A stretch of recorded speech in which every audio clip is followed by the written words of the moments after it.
গন্তরে খুশবু ছড়ায়, এঁকেছি সে ফুল মরা, এঁকেছি সে ফুল মরা মনেরই কাবায়, যে ফুল যুগ যুগান্তরে খুশবু ছড়ায়। আল্লাহুম্মা সাল্লি আলা,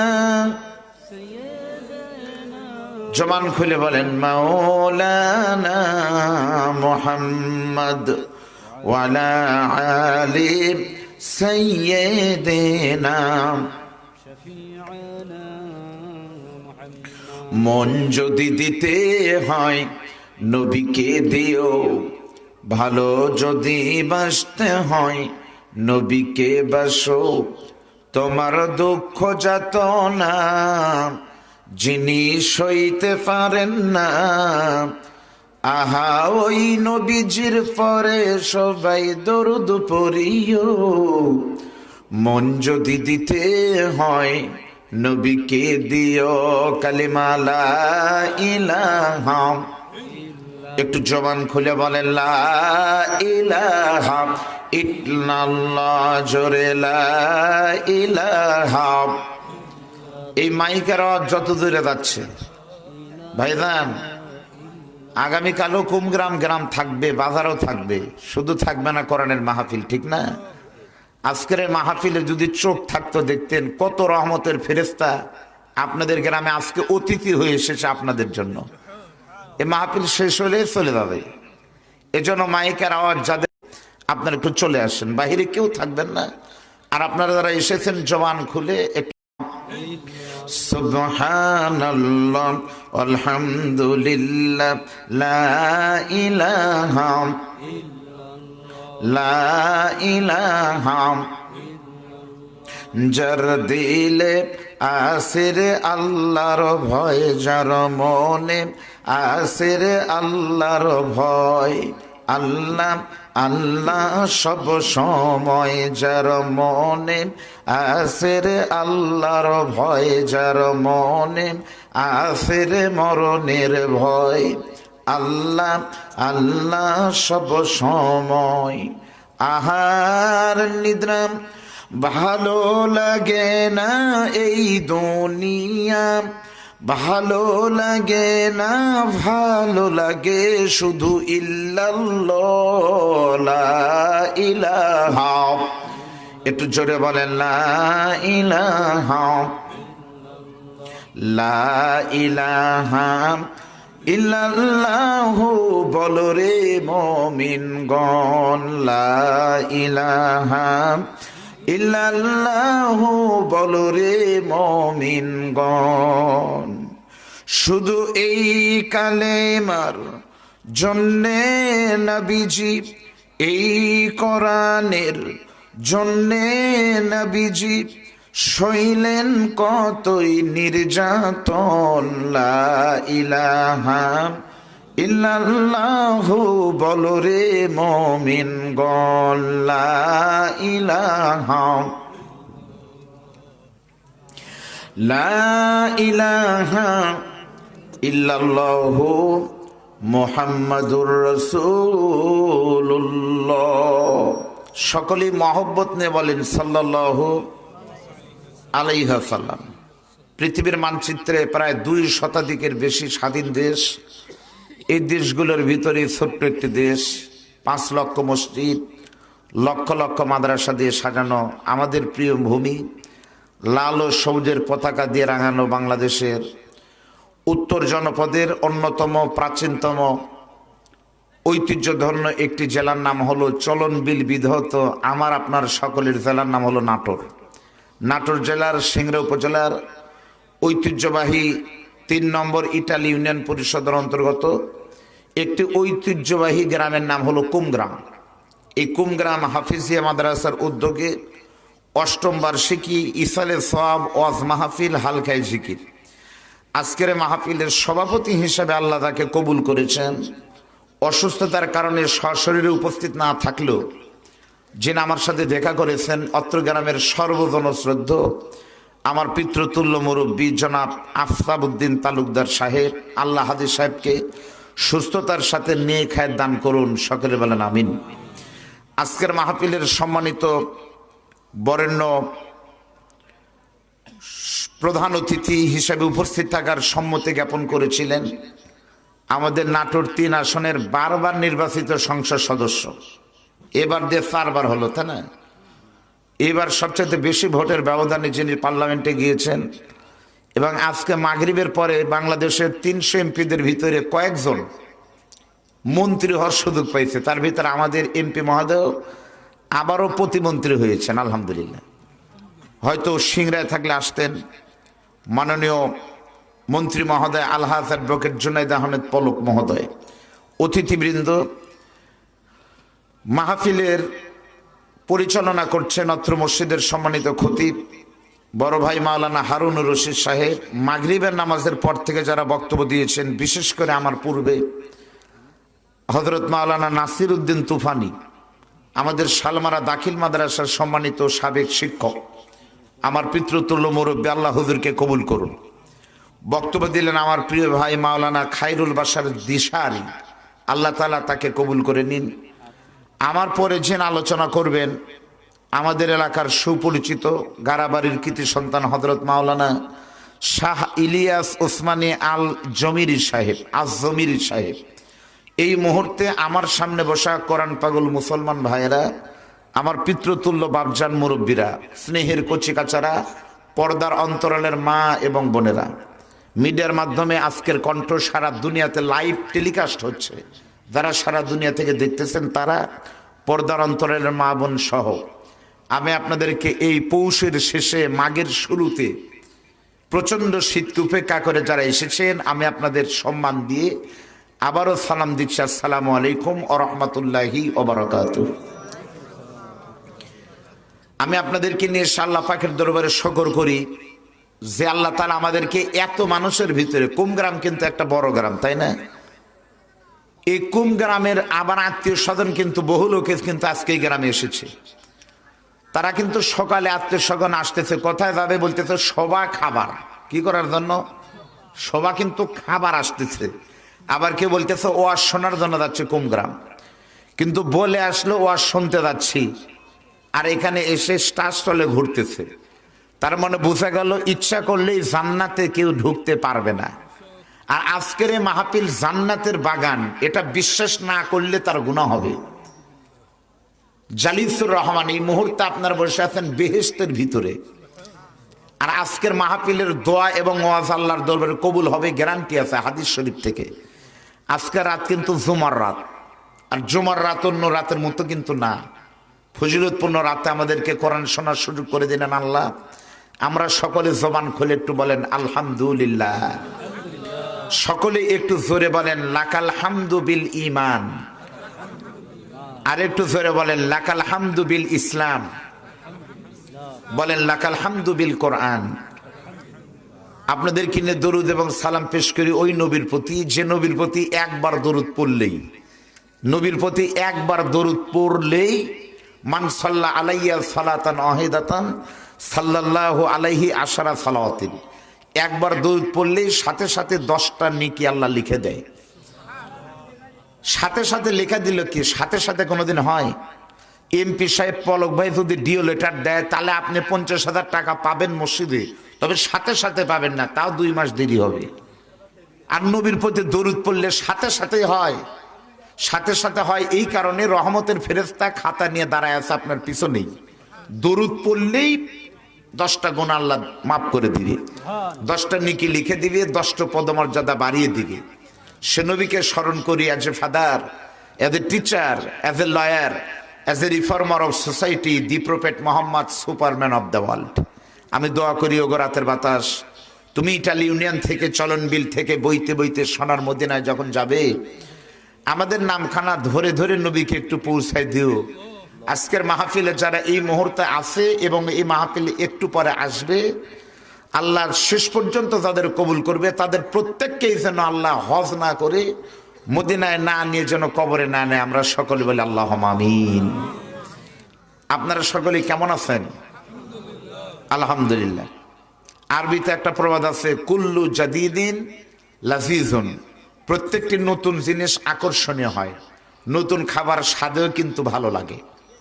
তো আমি আব্দুল বারী রশিদে আপনাদের সামনে নতুন না পুরাতন? নতুন। অনেকের কাছে, আমাদের বাপ সাদের কাছে আমি পুরাতন। আমার বাড়ি কিন্তু আপনাদের সিংড়েই, আপনারা 3 নম্বর, আমরা হলাম 1 নম্বর। আর আমার আদি দাদার বাড়ি আবার এই 2 নম্বরে, আমরা 1, 2, 3 মিলেই। তো আজকে এখানে আমার নাম দেয়া আছে প্রধান বক্তা। এটা আমি আশা করিনি, কারণ আমি আপনার এলাকার ছেলে, তারপর আমার ভাইরা সম্মান করেছেন। আপনারা নাকি হিসাব মিলাতে পারতেছেন, এখানে প্রধান বক্তা কেবল উঠলো? প্রধান বক্তা তো উঠার কথা মেলা পরে। আসলে আজকের মাহফিল বেশি রাত পর্যন্ত হবে না, সেটা আপনারা বুঝতে পেরেছেন। তারপর আমার পরে একজন বক্তা আছে, এটা আমার জন্য খুবই একটি ভালো একটা সংবাদ। অল্প রাতে শুরু হচ্ছে, অল্প রাতে শেষ হবে ইনশা। অজু থাকতেই শুরু, অজু থাকতেই শেষ। আমরা অল্প সময় কথা বলবো, তবে বক্তার বাড়ি কোন জায়গায় এটা হিসাব করে কিন্তু লাভ নাই। আজকের মাহফিলের বক্তা যে কয়েকজন আমি দেখছি, সব কিন্তু সিংড়া থানারই। এই ঘটনা কিন্তু কমই হয়, তাই না?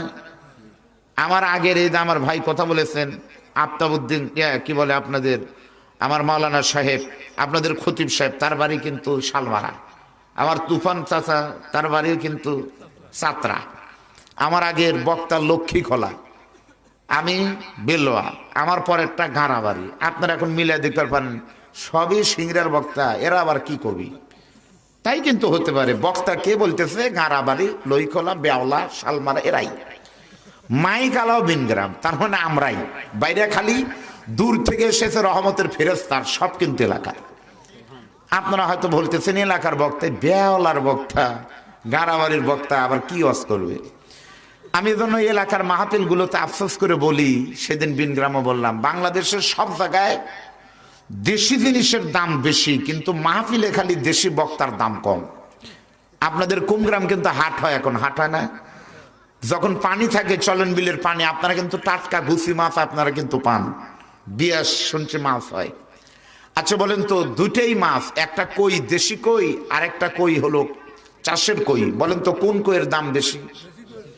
দুটেই মুরগি, একটা পোলট্রি মুরগি আর একটা দেশি মুরগি। বলেন তো দাম বেশি কার? আপনারা মেলাতে গিয়ে দেখেন দুটেই ডিম। বড় ডিমের নাম পোলট্রি, দাম যদি হয় 15 টাকা, আর অর্ধেকেরও ছোট ডিমের দাম 20 টাকা। দাম বেশি, তাও পাবলিক চায় দেশি বলে দাম বেশি। তাহলে সব জায়গায় দেশি জিনিসের দাম বেশি, আর মাহফিলে গিয়ে দেশি বক্তার দাম কম। বাড়ি কথায় বলতেছে গাড়াবাড়ি, বাড়ি কথায় বেওলা। বেওলার বক্তা আবার কি ওয়াজ করবি? এই যে তাচ্ছিল্য। আমি কি আমার নিজের কথা বলবো? আমার বাবার কথা আমি বলবো? এ মাহফিলে আলোচনা হবে কোরআনের মাহফিল, আল্লাহর কসম। আর কোরআনের মাহফিল যদি কেউ অন্তর থেকে হেদায়েতের নিয়ত করে শুনতে পারে, হয়তো অনেকেই এসেছি আমরা জাহান্নামী হয়ে, আর এ মাহফিল শেষ করে যাব জান্নাতি হয়ে ইনশাআল্লাহ। নিয়তটা সহি করেন। বাহিরের বাইরে চলে আসেন, আপনারা বাহিরে থাকবেন না, আল্লাহ কবুল করেন। আলোচনা কোরআন থেকে শুনবো, তাহলে কোরআনের পরিচয়টা আপনাদের দেওয়া দরকার। আপনারা কুমগ্রাম হাটে বেগুন কিনতে গিয়ে কি যা দেয় তাই নেন, নাকি বাইসে বেছে নেন? আমি যখন বলবো বেগুন কিনেন, আপনারা বলবেন বাইসে বাইসে, বুঝতে পারবেন না। বলেন বেগুন কিনেন, টুপি কিনেন, টুপিও বাইসে বাইসে না মাথায় দিয়ে, কোনটা হয়? তাহলে টুপি কেনেন, ঘড়ি কেনেন, চশমা কেনেন, জুতা কেনেন, সব কিন্তু তদন্ত করে করেন। তাহলে শীতের ভিতরে বসে থাকবেন 2.5 ঘন্টা, 3 ঘন্টা, 4 ঘন্টা, কি জন্যে? যে কিতাবের আলোচনা হবে, এই কিতাবের নাম কোরআন। এই কোরআনটা কি? কোরআন পড়লে লাভ কি, না পড়লে ক্ষতি কি? একটু বাইসে বাইসে দেখার দরকার না? ধর্মগ্রন্থ আরো আছে, হিন্দুদের বেদ, ঋগ্বেদ, যজুর্বেদ, সামবেদ, অথর্ববেদ। এমনও আছে উচ্চ ভালো হিন্দু যারা, একেবারে নিম্ন স্তরের হিন্দুরা হিন্দুর সব কিতাব কিন্তু ধরতে পারলে না, ধরলে নরকে যাবে। আর আমাদের কোরআন এমন একটা কিতাব, খালি মুফতি মাওলানা না, কোন রিকশাওয়ালা যদি কোরআন পড়ে জান্নাতি হয়ে যাবে। জোরে বলেন সুবহানাল্লাহ। তাহলে এই কোরআনের পরিচয় আমাদের জানার দরকার আছে না নাই? জোরে বলেন। আল্লাহ রাব্বুল আলামিন বলেন, قُلْ لَوْ كَانَ الْبَحْرُ مِدَادًا لِكَلِمَاتِ رَبِّي لنفد البحر قبل أن تنفد كلمات ربي ولو جئنا بمثله مددا আল্লাহ আকবার বললে লাভ হবে না লস হবে? আর এবারে আছেন কামাই করার জন্য, আল্লাহ আকবার জোরে বললেও লাভ হবে। সুবহানাল্লাহ বলেন। মুমিনদের সামনে যখন কোরআনের আয়াত তেলাওয়াত হয় তখন কিন্তু ছটফট করে ঈমান বেড়ে যায়। জাদাতহুম ঈমানাও আলা রাব্বিহিম ইয়াতাওয়াক্কালুন। আপনাদের এই কুমগ্রাম ফুটবল মাঠ আছে তো, তাই না ভাই? নাই মুখলেস ভাই? এই মাঠে যখন বল খেলা হয় কুঞ্চি ভাদ্রা বনা এর কিরবারে আসছে, কুঞ্চি ভাদ্রা বনা মনে করেন বড় চৌগ্রাম খেলা হচ্ছে আপনাদের মাঠে, গোল হতে হতে হচ্ছে না, যখন খেলোয়াড় গোলের বারের কাছে বল নিয়ে যায় তখন কিন্তু শ্রোতাদের ভিতরে, দর্শকদের ভিতরে একটা আলাদা কিন্তু খালি লাফালাফি। গোল হতে হতে যদি বার পাশটা লেগে ইস ই হাইরে এরকম কিন্তু শব্দ হয়। আর যদি গোল হয়, যদি একবার গোল হয় কুমগ্রামে, আর এত জোরে বলে গোল, এই গোল শোনা যায় জামতলি থেকে। এটা হয় কেন? কারণ খেলার প্রতি তারা পাগল, তারা এরকম কিন্তু করে। আর যারা ইমানদার তারা কোরআনের আয়াত শুনলে আল্লাহ আকবার বলে, আর আল্লাহ আকবার বললে খুশি হয় আবার আল্লাহ সুবহানাল্লাহ বলেন। আল্লাহ রাব্বুল আলামিন বলেন, নবী বলুন, যদি সারা পৃথিবীর সমস্ত সাগরের পানিগুলো কালি হয় আর এই কালি দিয়ে আল্লাহর কোরআনের ব্যাখ্যা লেখা শুরু হয়, লিখতে লিখতে সমস্ত সাগরের পানি এক সময় শেষ হবে, তবু 30 পারা কোরআনের ব্যাখ্যা বিশ্লেষণ কোনোদিন শেষ হবে না। ধরে বলেন সুবহানাল্লাহ। কোনোদিন শেষ হবে না। এটা এমন একটি কিতাব। প্রিয় ভাইরা, কোরআনের সাথে সম্পর্ক রাখলে লাভ হয় না লস হয়? এইদিকে তাকান, আমি আপনাদের অভিনয় করে দেখে দিচ্ছি। প্রতি 5 মাইল পর পর ভাষা আলাদা আলাদা, তা কি জানেন? আপনি কি মনে করছেন সিংড়ার ভাষা আর বগুড়ার ভাষা একরকম? বগুড়ার ভাষা আর চাঁপাইনবাবগঞ্জের ভাষা একরকম? আমাদের সিংড়া নাটোরের ভাষা কিন্তু একেবারে কুটি গেছিল, আশেক বারে, থাক বারে, খায়াদা বারে, লিয়াদা বারে, আশিস বারে, খালি বারে আর বারে। পাশের বগুড়া জেলায় আমি থাকি, বগুড়ার ভাষা মামুতে আলু আলু, ওই কাউলিয়া ফরাক কেলিয়া আলু, খালি আলু। জয়পুরহাটার নওগাঁর লোকেরা গরুক বলে আপনি, আর বাপেক বলে তুই। নিজের বাপেক বলে কে বা তুই, মানে গরুক বলে আপনি খাবিন খাবিন গুদগুদবিন না, আর বাপেক বলে কে বা ভাত খাসু। রংপুরের লোকেরা কামলারা যখন ধান কাটতে আসে বলবেন তোমাকে বাড়ি কোথায়? বলে মোকর বাড়ি অমপুর বাহে। এই যে পাশে সিরাজগঞ্জ, বাড়ি কোথায়? বলে হিরাজগঞ্জ। কেউ বলে না টাকা, সবে বলে টেহা। কেউ বলে না ভাই, সবে বলে বাই। পাবনার আঞ্চলিক ভাষায় কথা বলে গেদা কনে গেছিলি? বলে সহের বিদিন। কি কামে গেছিলি? বলে গুরদি উরুম মুরুম খায়া লায়ামায় কুরহির বাচ্চা নিয়ে তারপর আসতেছি। ও কোনে কয় তাক্কি জিন। বুঝছেন? গত রাতে মাহফিল ছিল আমার ধনুটে, দ্বিতীয় বক্তা ছিল চাঁপাইনবাবগঞ্জের। দেখা হওয়ার সাথে আমাকে বলতেছে হুজুর আপনি আব্দুল বাদী রশিদ? আমি বললাম জি। বলতেছে হুজুর আসসালামু আলাইকুম। চাপাই গেলে যত বড় হুজুর আগে শালা তারপরে হুজুর, ওরা সা বলতে পারে না, সা। তার মানে 5 মাইল পর পর ভাষা কিন্তু আলাদা। আপনাদের দয়া, আমি 2 বার মক্কা মদিনায় গিয়েছি, আমি দেখেছি ওখানে গেলে মানুষের চেহারার মিল নাই, নামের মিল নাই, কথার মিল নাই, নামাজের মিল নাই। তারপরে যখন কাবা শরীফের ইমাম কোরআন তেলাওয়াত করে তখন সারা পৃথিবীর মানুষেরা বুঝুক আর না বুঝুক, কোরআন তেলাওয়াত শুনে সমস্ত পৃথিবীর হাজিদের চোখের পানি দিয়ে চোখ ভিজে যায়, দাড়ি ভিজে যায়, নামাজ ভিজে যায়। তার মানে আকাশের নিচে জমিনের উপরে একমাত্র কিতাব যার কোনো ডুপ্লিকেট নাই, নকল নাই, পরিবর্তন নাই, সেটার নাম হলো আল কোরআন। জোরে বলেন সুবহানাল্লাহ। এই কোরআন থেকে আমরা কিছুক্ষণ আলোচনা করব ইনশাআল্লাহ। একটু আমাকে লাইনে তুলে দেন। আপনারা কি দেখতেছেন? বারে প্রধান বক্তা তো আমি, আবার খুঁজতেছেন যে আরেকটা আসে নাকি? আপনার একটা আমার সঙ্গে জবান খুলে মহব্বতে একটু জো ধরে দেন। জো ধরা বুঝেন না? জো ধরে দেন, তারপর যা করান আমি করতেছি ইনশাল্লাহ। বলেন আমার সাথে, আউযু বিল্লাহি মিনাশ শাইতানির রাজীম। বিসমিল্লাহির রাহমানির قل إن كنتم تحبون الله فاتبعوني يحببكم الله ويغفر لكم ذنوبكم والله غفور رحيم।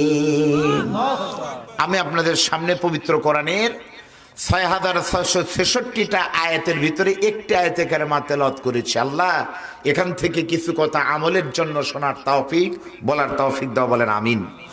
আমরা যে সূরার নাম আয়াত পড়লাম, সূরার নাম হলো আলী ইমরান। বলেন নাম কি? আলী ইমরান। এই সূরাটা আল্লাহ নবীর মদিনার জীবনে হিজরতের পরে অবতীর্ণ হয়, সেজন্য এই সূরার নাম হলো মাদানী সূরা। ধরে বলেন কি সূরা? মাদানী সূরা, মদিনা অবতীর্ণ হয়। এই সূরাতে মোট আপনার আয়াতের সংখ্যা হলো 200টি। আপনাদের কথা বলতে হবে কয়টি? 200টি আয়াত আছে। রুকু আছে 20টি। তাহলে আপনাদের যদি জিজ্ঞাসা করা হয় সূরার নাম কি, যদি বলে কে আবার বক্তা কোন সূরাতে আলোচনা করলো, বলতে পারবেন? বলেন সূরার নাম হলো আলী ইমরান। এটা মাক্কি সূরা না মাদানী সূরা? মাদানী সূরা। এই সূরাটা আয়াত সংখ্যা কত? 200। রুকুর সংখ্যা কত? 20টি। আর আমরা যে আয়াত পড়লাম 200-র ভিতরে একটা, এই আয়াতের নম্বর হল 31 নম্বর, 31 নম্বর। তাহলে সবকে আপনাদের মনে হলো? আচ্ছা, এইবার অর্থ কি জানা দরকার আছে না নাই? আল্লাহ এইভাবে বলতেছেন। আল্লাহ রাব্বুল আলামিন বলেন, নবী বলুন, এই পৃথিবীর মানুষ যদি আমাকে কেউ ভালোবাসতে চায়, ইন কুনতুম তুহিব্বুনাল্লাহ, যদি কেউ আল্লাহকে ভালোবাসতে চায়, ফাত্তাবিউনি, নবী তাহলে যেন তারা আপনাকে অনুসরণ করে। আমার কোনো বান্দা যদি আমাকে ভালোবাসতে গিয়া আমার নবী বিশ্ব নবীর অনুসরণ ঠিক মতো করতে পারে, আমার নবীকে ভালোবাসা আর অনুসরণ করার কারণে আমি আল্লাহ তাআলা ওই বান্দার জীবনের গুনাহ মাফ করে জান্নাতি করে দিব। আল্লাহ বলতেছে, বান্দা আমাকে যারা ভালোবাসতে চাও, আমার নবীকে তোমরা অনুসরণ করো। তাহলে আপনাদের বলতে হবে আমরা আল্লাহকে ভালোবাসতে চাই কি চাই না? জোরে বলেন, কাকে ভালোবাসতে চাই? আমরা ভালোবাসতে চাই। আল্লাহ কিন্তু বলছে যারা ভালোবাসতে চাও তারা আমার নবীকে অনুসরণ করো। এখানে আলেম ওলামা থাকলে বুঝবেন, ইহুবিবকুমুল্লাহ, এরা মুজারের সিগা, অর্থ হলো যদি কেউ আল্লাহকে ভালোবাসতে পারে তাহলে আমি আল্লাহ তাআলা তার জীবনের গুনাহ মাফ করে দিব। সুবহানাল্লাহ বলেন। আমরা সকলেই কিন্তু আল্লাহকে ভালোবাসতে চাই, নবীকে অনুসরণ করতে চাই। আজ পর্যন্ত আপনাদের দয় সারা বাংলাদেশ ঘুরলাম, কোন জায়গায় গেলে কোন লোক বলে না যে আমরা নবীকে ভালোবাসি না, আল্লাহকে ভালোবাসে না, এই কথা কেউ কয় না। সবাই বলে আমরা নবীকে ভালোবাসি, এই দাবি সবারই। আওয়ামী লীগ, বিএনপি, জামাত, জাতীয় পার্টি, তাবলিগ, 1800, রাজারবাগ, দেয়ানবাদ, রংপুরি, জোনপুরি, হাকিমপুরি যা আছে সবগুলির দাবি আমরাই নবীকে ভালোবাসি, নবীকে ভালোবাসার মতো। তাই যদি হবে, নবী বলতেছে কিয়ামতের আগে আমার উম্মাতদের দল হবে 73টি, এর ভিতরে এক দল যাবে জান্নাতে, বাদ বাকি দল যাবে জাহান্নামে। তাহলে সমস্ত দল যদি নবীকে ভালোই বাসে, অনুসরণ করে, তাহলে এই আর বাদ বাকি জাহান্নামে যাবে তারা কারা?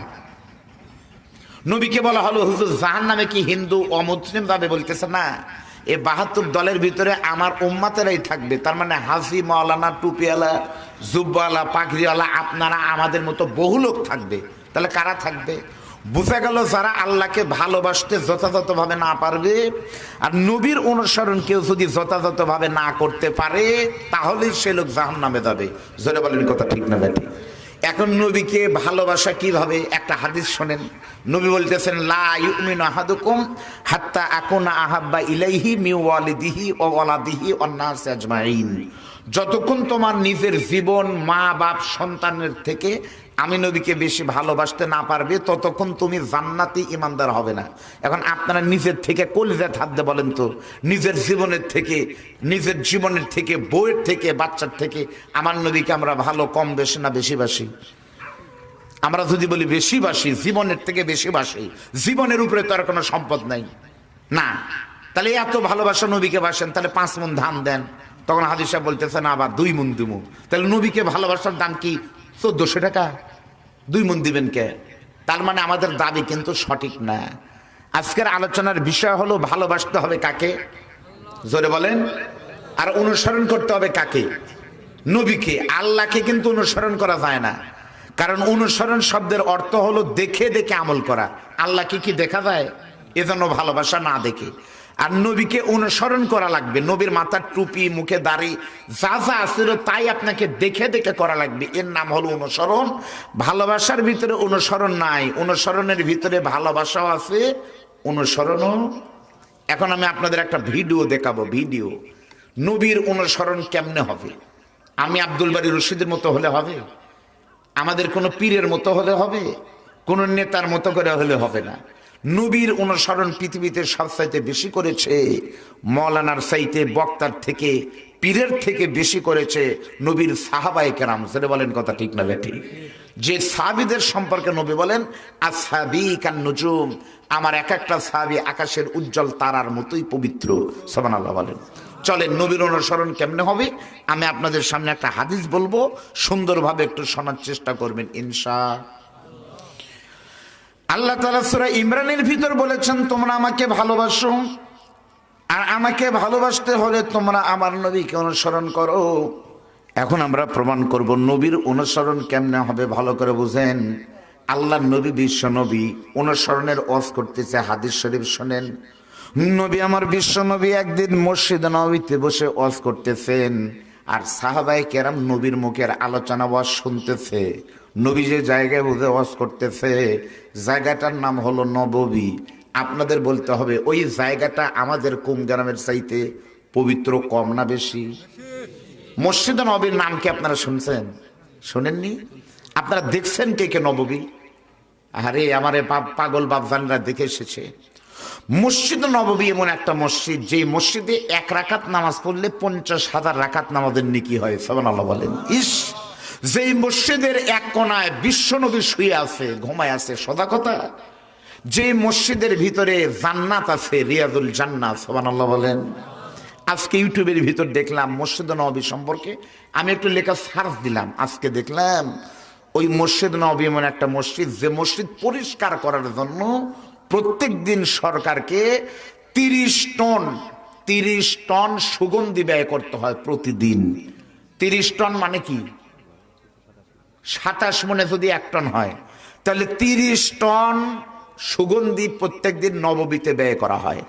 আর পরিষ্কার করার জন্য পানি ব্যয় করে, পানি পরিষ্কার করার কেমিক্যাল দিতে হয় প্রায় 115 টন প্রতিদিন। হাদিস সাহেবদের বলে দেখেন কেমন।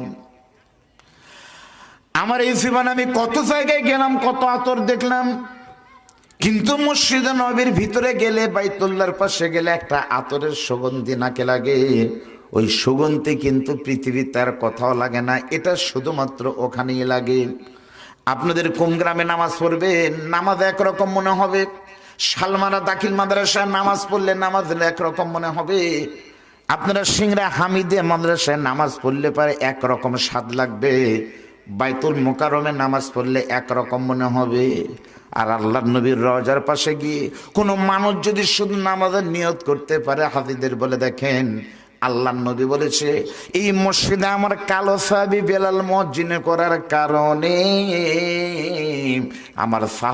আমার সাহাবারা মুক্তাদি হওয়ার কারণে, আর আমি নবী ইমাম হওয়ার কারণে এই মসজিদের দাম এত বেশি বেড়ে গেছে। কিয়ামত পর্যন্ত আমার কোনো উম্মত যদি এই মসজিদে নববীতে এসে শুধুমাত্র একটা রাকাত নামাজ পড়তে পারে, প্রতি রাকাত নামাজ পড়ার ওসিলায় আল্লাহ তাআলা তার নামায় আমলে রাকাতে রাকাতে 50,000 রাকাত নামাজের নেকি দিবে। আরে ওখানে সেজদা দিলে মনে হয় এই মাটিতেই নবী আমার ঘুমাচ্ছেন, ওই যে নবীর রওজা। তবে আগে একটা বিপদ ছিল, ইচ্ছা করলে আপনার গায়ে বল কম, শক্তি কম, আপনি রিয়াজুল জান্নাত ঢুকতেই পারবেন না। আর এখন আমি পরের বার গেলাম, এখন অনলাইন আবেদন, একবার প্রত্যেক ভিসালায় একবার সময় পাবে, একবার। প্রথমবার গিয়ে ধাক্কা ধাক্কি, আমার মা বুড়া মানুষ ছিল, মুরব্বী ঢুকতে পারেনি, আমি যুবক কয়েকবার ঢুকছি। এবার গিয়ে সবাই মিলে ঢুকলাম একবার করে, মহিলাদের জায়গা আলাদা, ছেলেদের জায়গা আলাদা।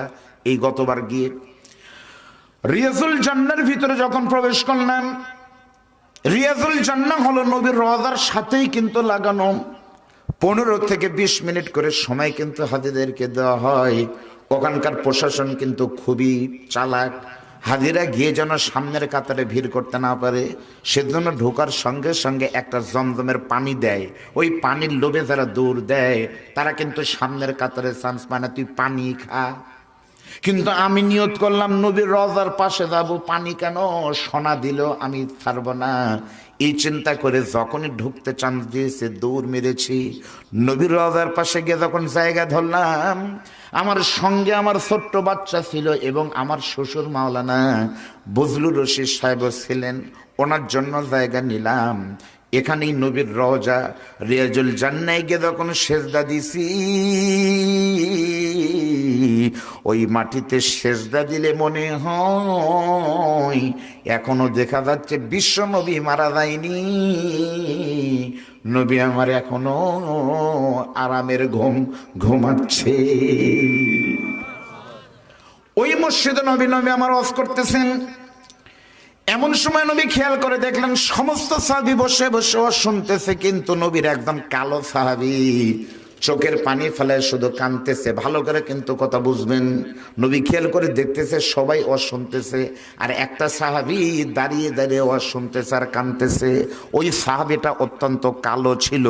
আমি একটু আপনাদেরকে বলতে চাই, আপনাদের কাছ থেকে শুনতে চাই, বলেন তো নবীর যত সাহাবী ছিলেন সবচাইতে কালো চেহারার সাহাবী আপনাদের যদি প্রশ্ন করি, বলেন তো আপনারা তার নাম কি বলবেন? সবচেয়ে কালো হযরত বেলাল। মনে হচ্ছে এমন ভাবে বললেন হযরত বেলাল, এতই পরিচিত মনে হচ্ছে বাড়ি হলো বাখুন্দা, এত পরিচিত। সুবহানাল্লাহ বলে। কিন্তু এটা কিন্তু আপনারা ভুল জবাব দিচ্ছেন। হযরত বেলাল কালো ছিল, কিন্তু এখন পড়াশোনা করে দেখতেছি হযরত বেলালের থেকেও আরো কালো একজন সাহাবী ছিলেন, যার নাম হলো হযরতে সাদ সালামি। আপনাদের মুখস্থ করা লাগবে, সাদ, আবার ধরে বলেন সাদ। কারণ হযরতে বেলাল ছিলেন শুধু কালো, আর হযরতে সাদ সালামি শুধু কালো ছিল না, দেখতে অত্যন্ত বেশি কালো। তারপরে হযরতে সাদ সালামির পুরো মুখ কিন্তু বসন্তের দাগ দিয়ে ভরানো ছিল। 3 নম্বর ছিল অঙ্গ প্রত্যঙ্গ একটু ভিন্ন রকম, মাথার চুলগুলো ছিল উস্কো খুস্কো, কপালটা ছিল অনেক বড়, নাকের ফুটাগুলো ছিল অনেক বড়, চোখগুলো ছিল অনেক বড় বড়, হাতের নখগুলো ছিল ভিন্ন রকম। তার মানে অন্য মানুষের থেকে একটু আলাদা টাইপের। তাহলে সমস্যা কিন্তু খালি কালো না, আরো বিপদ আছে।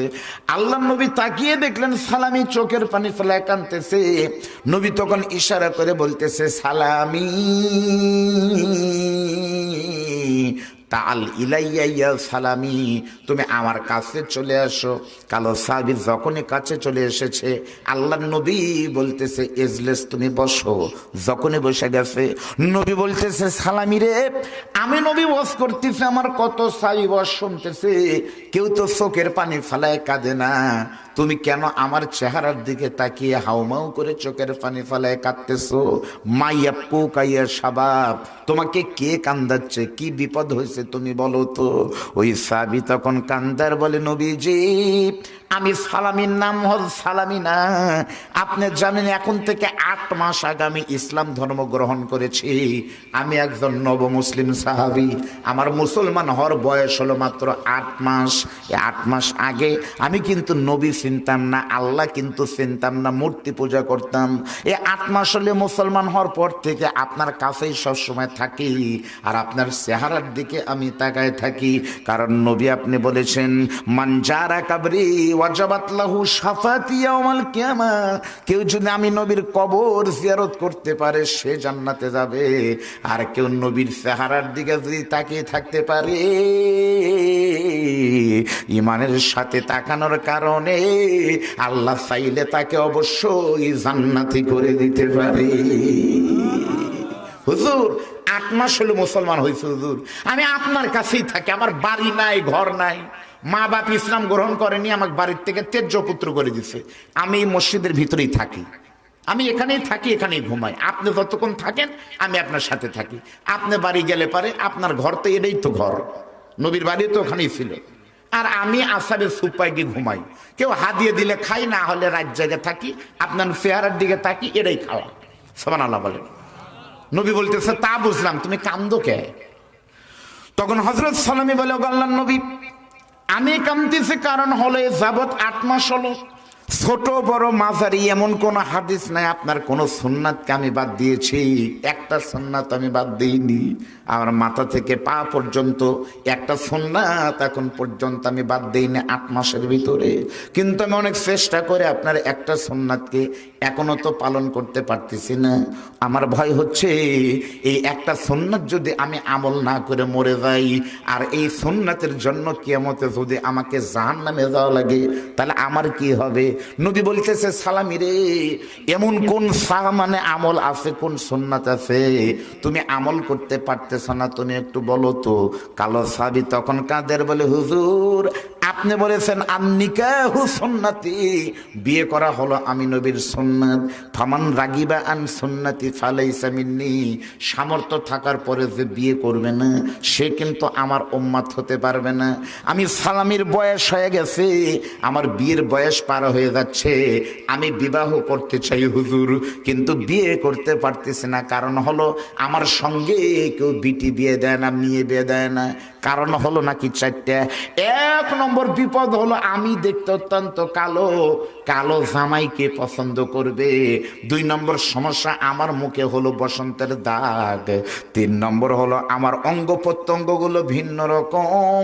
আর 4 নম্বর হলো আমি গরিবের ছেলে, বাড়ি থেকে বের করে দিয়েছে, সম্পদ বলতে আমার কিছু নাই। সবাই সন্দেহ করে বিয়ে করে বউকে কি খাওয়াবে, আমার সঙ্গে কেউ বিটি বিয়ে দেয় না। আমার বড় ভয় হয় যদি আমি বিয়ে না করে মারা যাই, তাহলে যদি আমি জাহান্নামে যাই। নবীর সাহাবী একটা সুন্নাতের জন্য পাগল হয়ে গেছে, বিয়ে না করে যদি মরে যাই তাহলে আমার কি হবে? এটাও তো সুন্নাত। আর নবীর উম্মতেরা কত সুন্নাত হাসি মুখে কুরবানি দিচ্ছে, ধরে বলেন কথা ঠিক না বেঠিক? আপনারা কি শুনতেছেন? শুনতেছেন? এই কুমরাম বাজারে ঈদের রাতে, চাঁদ রাতে ব্যস্ততার কারণে দাড়ি সেভ করতে পারেনি। রাত 9টার সময় যায় দেখে সেলুন বন্ধ। নাপিত এক বাড়ির থেকে ডাক দিয়ে তুলে নেয়, বলতেছে ভাই আমার সেভ করাই লাগবে। কে কয় কাল ঈদের দিন, তোমাকে 100 না আমি 200 টাকা দিব, কারণ সেভ না করে মাঠে যাওয়া যাবে না। অথচ নবী বলেছে কেউ যদি দাড়িতে খুর লাগায় সে আমি নবীর গলায় যেন তরবারি চালালো। আমরা কিন্তু মুসলমান, ঠিক না? আমরা সুন্নাত মানি। কি সুন্নাত? আমার মনে আছে, আমার খুব খেয়াল আছে ভাইজান, আমাদের বাংলাদেশের নরম নরম সুন্নাত সবাই কিন্তু মানে। আমার ড্রাইভার এখন যেটা আছে এটা ভালো সাইজের। এর আগে আমার একটা ড্রাইভার ছিল, দাড়ি রাখতে পারেনি। আমি 3 বছর ওয়াজ করানোর পরে 2 ইঞ্চিও ছিল কেবল 3 বছরে। তা আমার ওই ড্রাইভার দেখতাম দাড়ি রাখে না, টুপি মাথায় দেয় না, শরম বলে করে। কিন্তু আমার ওই ড্রাইভার দেখছে আমার চাইতে একটা সুন্নাত বেশি আমল করতো সব সময়। কি? মাহফিলে গেলে পরে খাওয়া দাওয়া শেষ হলে পরে হাত ধোয় না। আমি তখন বলি কিরা হাত ধোও না কে? হুজুর হাত ধুচ্ছি না। একটা দই যদি বগুড়ার থেকে নিয়ে আসতো 200 টাকা দাম, দই খাওয়াটা বড় ব্যাপার না, একটা সুন্নাত পালন হতো। একটা সুন্নাত বাদ দেওয়া কি সোজা খারাপ কথা হুজুর? এই জন্য হাত ধরছে না যে দেখি যদি দই পায়েস বা ক্ষীরও যদি হয়, অন্তত সুন্নাত, একটা নবীর সুন্নাতের দাম কত? তাহলে ক্ষীর খাওয়া সুন্নাত, এটা তুই মানিস, ওই মুখ দিয়ে খাচ্ছিস এটা সুন্নাত, তাহলে দাড়ি রাখা লাগবে, সেই সুন্নাতের কথা মনে নাই? আমরা কিন্তু এই সুন্নাত সবাই মানি, ঠিক না ভাই ঠিক বলেন? বিয়ে করা নবীর সুন্নাত। আমাদের বাংলাদেশে বিয়ে নিয়েও কত কাহিনী ভাইজান, ভালো করে বুঝবেন। আজকে ইউটিউবে দেখলাম আমাদের যুবকের, এখানে যারা যুবক আছে, সোশ্যাল মিডিয়া তোমরা যারা দেখো, ফেসবুক, ইউটিউব, অনলাইনে, আমাদের বাংলাদেশে ঢাকার একটা জায়গা নাম আছে মতিঝিল। আপনারা কি চিনেন মতিঝিল? এই মতিঝিলের একটা স্কুলের নাম হলো ideal school and college, Motijheel, Dhaka. এই স্কুল এবং কলেজের গভর্নিং বডির একজন সদস্য নাম হলো খন্দকার মোশতাক। ভালো করে বুঝবেন, খন্দকার মোশতাক আহমেদ, তার সংক্ষিপ্ত নাম হলো কিং খান। এই লোকটা বয়স অনেক বেশি, প্রায় 60-65 বছর। কোন একটা কারণে ওই স্কুলের একটা মেয়ের সাথে ইন্টারমিডিয়েটে পড়ে, 17 বছর বয়সে। এই একটা মেয়ের সাথে ফেসবুকে পরিচয় হয়। তারপরে বলছে তুমি তো আমার সাথে কথা বলতেছো, কি করা যায়? মেয়েটা বলছে আমি আপনাকে বিবাহ করতে চাই। লোকটা বলছে তুমি যদি বিয়ে করো আমিও বিয়ে করবো, আমার কিন্তু বাচ্চা আছে। বলতেছে কোনো সমস্যা নাই, বাচ্চা আছে আমি যদি মেনে নিতে পারি। তাহলে ছেলে মেয়ের সম্মতিতে বিয়ে হলো। এই অপরাধে ওই লোকের বিরুদ্ধে মামলা হয়েছে। কেন? 18-র নিচে মেয়েকে কেন বিয়ে করলো? 2 নম্বর, তার পদ চলে গেছে, দাতা সদস্য সব শেষ। 3 নম্বর, হাইকোর্টে তার বিরুদ্ধে মামলা হয়েছে। কেন? অল্প বয়সের মেয়েকে বিয়ে করেছে। আমাদের বাংলাদেশের আইন বলতেছে 18 বছর, কোন জায়গার আইন বলতেছে 17, কোন দেশের আইন বলতেছে 20, আর ইসলাম বলতেছে মেয়েরা বালেগ হয়। আমরা আবার বলতেছি, ক্লিয়ার শোনেন, ইসলাম বাল্য বিবাহকে সমর্থন করে না, বাল্য বিবাহকে সমর্থন করে না, কিন্তু ইসলাম বালেগা বিবাহকে সমর্থন করে। জোরে বলেন কথা ঠিক না বেঠিক? মেয়েরা বালেগা হয় কবে? মেয়েরা হয় সাবালিকা হয় কখন? ইসলাম বলতেছে যখন মেয়েরা প্রাপ্তবয়স্ক হয়। মেয়েদের সে বয়স সীমা ইসলাম নির্ধারণ করেছে 9 বছর বয়স। 9 বছরে মেয়েরা কিন্তু বালিকা সাবালিকা হয়। এজন্য হযরত আম্মা জান আয়েশাকে নবী বিয়ে করেছিলেন 6 বছর বয়সে, কিন্তু 3 বছরে কিন্তু নবীর সাথে সংসার হয়নি। নবীর সাথে সংসার হয়েছে কিন্তু 9 বছর বয়সে, কারণ তখনকার সমাজে 9 বছরে সহবাস করা যেত বিয়ের জন্য। এখন ওই 9কে বাদ দিয়ে কেউ যদি 18 করতে পারে, এটা বাংলাদেশের আইন, কিন্তু ইসলাম বলতেছে 9 বছরে। আজকে আমার নবীকে নিয়ে বাংলাদেশের একজন নাস্তিক, নাম হলো আসাদ নূর, সে বলল মুসলমানদের নবী হলো লুচ্চা। নাউজুবিল্লাহ বলেন। বলল চরিত্রহীন। কেন? বলতেছে কোন চরিত্র ভালো কোন পুরুষ 6 বছরের মেয়েকে বিয়ে করতে পারে, চরিত্র খারাপ না হলে? নাউজুবিল্লাহ বলেন। আমার বাংলাদেশে যদি কোরআনের আইন চালু থাকতো, এই বেঈমানকে ফাঁসি দিয়ে মারা হতো। কোরআন বলতেছে উতুল্লিম বাদা জালিকা জানিম, আল্লাহর নবীর বিরুদ্ধে, ইসলামের বিরুদ্ধে, হক্কানে আলেমদের বিরুদ্ধে যারা কথা বলে, পবিত্র কোরআনের ঘোষণা অনুযায়ী তারা পিতৃ পরিচয়হীন অবৈধ জারর সন্তান। জোরে বলেন কথা ঠিক না? তারা বলতেছে 9 বছরের একটা মেয়েকে বিয়ে করে কেমন? আরে বেকুব, তখন 9 ছিল। নবী যদি 9 বছরের বিয়ে করে অপকর্ম বা খারাপ কাম করে, তাহলে নবীর বাড়ির সাথে শত্রু হলো আবু জেহেল। আবু জেহেল ধরতো না? আবু জেহেল তো কোনোদিন এই কথা কয় না যে তুমি আয়েশা বিয়ে করছে অল্প বছর বয়সে, কারণ তখনকার সমাজে এটাই ছিল প্রচলন। আবু জেহেল যে কথা বলেনি, বাংলাদেশের আবু জেহেল আর সেই কথা বলে। জোরে বলেন কথা ঠিক না বেটি? আচ্ছা বলেন তো, হযরত আম্মা জান আয়েশাকে বিয়ে করেছে 9 বছর বয়সে, এতে করে আম্মা জান আয়েশা কি খুশি না বেজার? যাকে বিয়ে করতেছি সে যদি খুশি হয়, তোমার অসুবিধা কি? আম্মা জান আয়েশাকে বলা হলো নবীর চরিত্র কেমন ছিল। বিবাহ করা মেয়ে তখন বলতেছে, রে পৃথিবীর মুসলমান শোনে নাও, তোমাদের নবীর চরিত্র যদি শুনতে হয়, আমি আয়েশা বউ হিসাবে বলতেছি, 6 বছর বয়সে আমার সাথে নবীর বিয়ে হয়েছে, 9 বছর বয়সে আমার সাথে নবীর মেলামেশা হয়েছে, আর আমার বয়স যখন 18 বছর, তখন কিন্তু আমি নবীর সাথে বিদায় নিয়েছে। নবী আমাকে ছেড়ে কিন্তু কবরে চলে গেছে। এই 9 বছরের জীবনের ভিতরে আমি আয়েশা বলতেছি, শোনো, স্বামী হিসাবে নবী শুধু স্বামী না, কানা খুলুক হল কোরআন। তোমাদের নবী আমার স্বামীর চরিত্র ছিল কোরআনের মতো। সুবহানাল্লাহ বলেন। আর যারা বলে আম্মা জান আয়েশাকে বিয়ে করছে, আপনাদের জানা দরকার, আপনাদের জানা দরকার কোথায় কথা পারে ভাই। নবী একটাকেও বিয়ে করেনি, একটাও বিয়ে করেনি নবী। নবীর মোট বীর ছিলেন 9 জন, আর দাসী ছিল 2 জন, মোট 11 জন। একটাকেও নবী বিয়ে করেনি। ইসলামের প্রয়োজনে আল্লাহ বিবাহ করতে বলেছেন। সুবহানাল্লাহ বলেন। 4 কারণে। জোরে বলেন কয় কারণে? আপনাদের যদি কোনো ইহুদি বলে, নাস্তিক বলে, তোমাকে নবী অল্প বয়সের মেয়েকে বিয়ে করলো, জবাব দাও, তখন আপনি কি বলবেন? দাঁড়া, সালমান আশরাফ সিদ্দিকী হুজুর আসবি, সেই দিন তুক দেখামো কিসে বিয়ে করছে, হুজুরের কাছে তুক লিয়ে যাবো। তাহলে আপনি কি জবাব দিবেন? আপনার জানা দরকার। 4 কারণে নবীকে আল্লাহ বিয়ে করতে বলছে। 1 নম্বর হলো সোশ্যাল কজ, সামাজিক কারণ। 2 নম্বর পলিটিক্যাল কজ, রাজনৈতিক কারণ। 3 নম্বর এডুকেশনাল কজ, শিক্ষাগত কারণ। আর 4 নম্বর হলো লিগাল কজ। এই 4 কারণে। পলিটিক্যাল কজ মানে কি? আল্লাহর নবী গরিবের ছেলে যাইতে মারতে আসে, আবু জেহেলও মারে, উতবা মারে, সাইবা মারে। আল্লাহ বলতেছে কি, আমার নবী কি পাগল রে, যাইতেই ধরে মারে।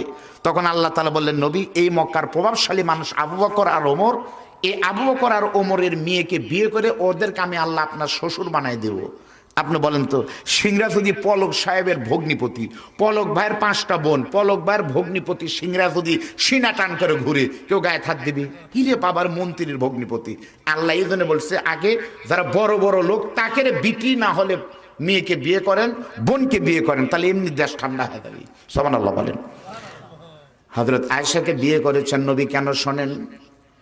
একদিন হযরতে জিবরাইল আল্লাহর নবীর কাছে এসে বলতেছে, ও গো আল্লাহর নবী, আপনাকে একটা জিনিস দেখাবো, এই কথা বলে একটা রুমাল বের করলেন জিবরাইল পকেট থেকে। ওই রুমাল বের করে আল্লাহর নবীকে বলতেছে, হুজুর দেখেন তো এই রুমালের ভিতরে কিছু দেখা যায় নাকি? সঙ্গে সঙ্গে নবী বলতেছে, জিবরাইল এই রুমালের ভিতরে তো একটা বাচ্চার ছবি দেখা যায়। সুবহানাল্লাহ বলেন। জিবরাইল কিছু কয় না, খালি দেখাছে, বন্ধ করলো। কিছুদিন পরে হযরতে জিবরাইল আবার এসে বলতেছে, নবীজি আপনাকে একটা ছবি দেখাবো, দেখেন তো ছবিটা চিনেন কিনা। এই কথা বলে ওই রুমালের ছবিটা যখন বের করে দিয়েছে, নবী বলতেছে, জিবরাইল রে এই মেয়েটাকে আগেও দেখেছি, আজকে দ্বিতীয়বার তুমি বের করতেছো, এই মেয়েটার পরিচয় একটু জানতে চাই মেয়েটাকে। জিবরাইল বলতেছে, নবীজি আপনার 1 নম্বর সাহাবী হযরত আবু বকরের মেয়ে হলো আয়েশা, মানে হযরতে মা আয়েশা রাদিয়াল্লাহু আনহা। এই মেয়েটার বয়স এখন 6 বছর। এই মেয়ের সঙ্গে আল্লাহ আপনাকে বিবাহ করতে বলেছে। নবী বলতেছে, জিবরাইল কেমনে সম্ভব? বলতেছে, সেটা আল্লাহ জানে, আমি জানি না। সঙ্গে সঙ্গে নবী বলতেছে, জিবরাইল রে এই বিয়েতে যদি আমার আল্লাহ নিজে ঘটক হয়ে থাকে, আমি নবী ঘোষণা দিলাম, আল্লাহ যদি হয় ঘটক আর তুমি জিবরাইল যদি হও কাজী, আমি বিশ্ব নবী তাহলে এই বিয়েতে রাজি। বিয়ে হয়ে গেল। আল্লাহর নবীকে আয়েশা বিয়ে করলেন। এরপরে নবীকে আল্লাহ বলতেছেন, আয়েশাকে আপনি হাফেজ বানান। অল্প বয়সের বাচ্চা কিন্তু হাফেজা হয়, তোরে বলেন ঠিক না?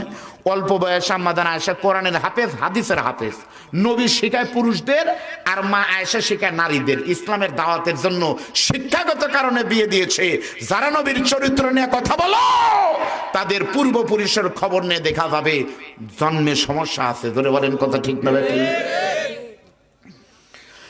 কালো সাহাবী তখন বলতেছে, ওগো আল্লাহর নবী, ওগো বিশ্ব নবী রাহমাতাল লিল আলামিন, আমি বিয়ে করতে চাই, কিন্তু চেহারা কালো হওয়ার কারণে আমি সালামের সঙ্গে কেউ বিয়ে দেয় না। আমার মনে হচ্ছে যদি মরে যাই তাহলে তো একটা সুন্নাত পালন ভুলে গেলাম। আপনারা কি ভুলে গেছেন না? লাইন ঠিক আছে। নবী তখন বলতেছে, সালামি মাত্র 8 মাস আগে তুমি মুসলমান হয়েছ, ইসলামের কারণে তোমাকে বাপ মা ত্যায্য পুত্র করেছে। আমি নবী তোমাকে ওয়াদা দিলাম, ইনশাল্লাহ আমার জীবনে আমি কারো বিয়েতে ঘটক হইনি, কিন্তু যেহেতু মা বাপ রেখে তুমি কালেমা গ্রহণ করেছ, আল্লাহকে ইমানে রাসূলকে কলিজায় জায়গা দেওয়ার কারণে তুমি কালো সাহাবীর বিয়ের ঘটকের দায়িত্ব অন্য কেউ নয়। তোমার বিয়ের ঘটকের দায়িত্ব আমি নবী নিজেই গ্রহণ করে নিলাম। যাও, কেউ বিয়ে দেয় না, আমি নবী দায়িত্ব দিলাম। নবী দায়িত্ব নিলে ওই বিয়ে হবে কি হবে না, ধরে বলেন? তাহলে ঘটকালি কিন্তু ভালো কাম।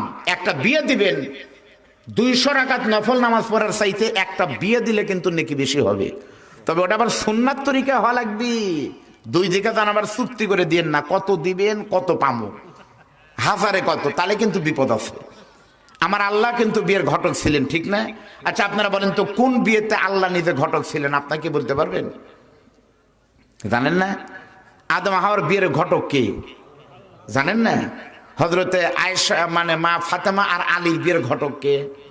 জোরে বলেন।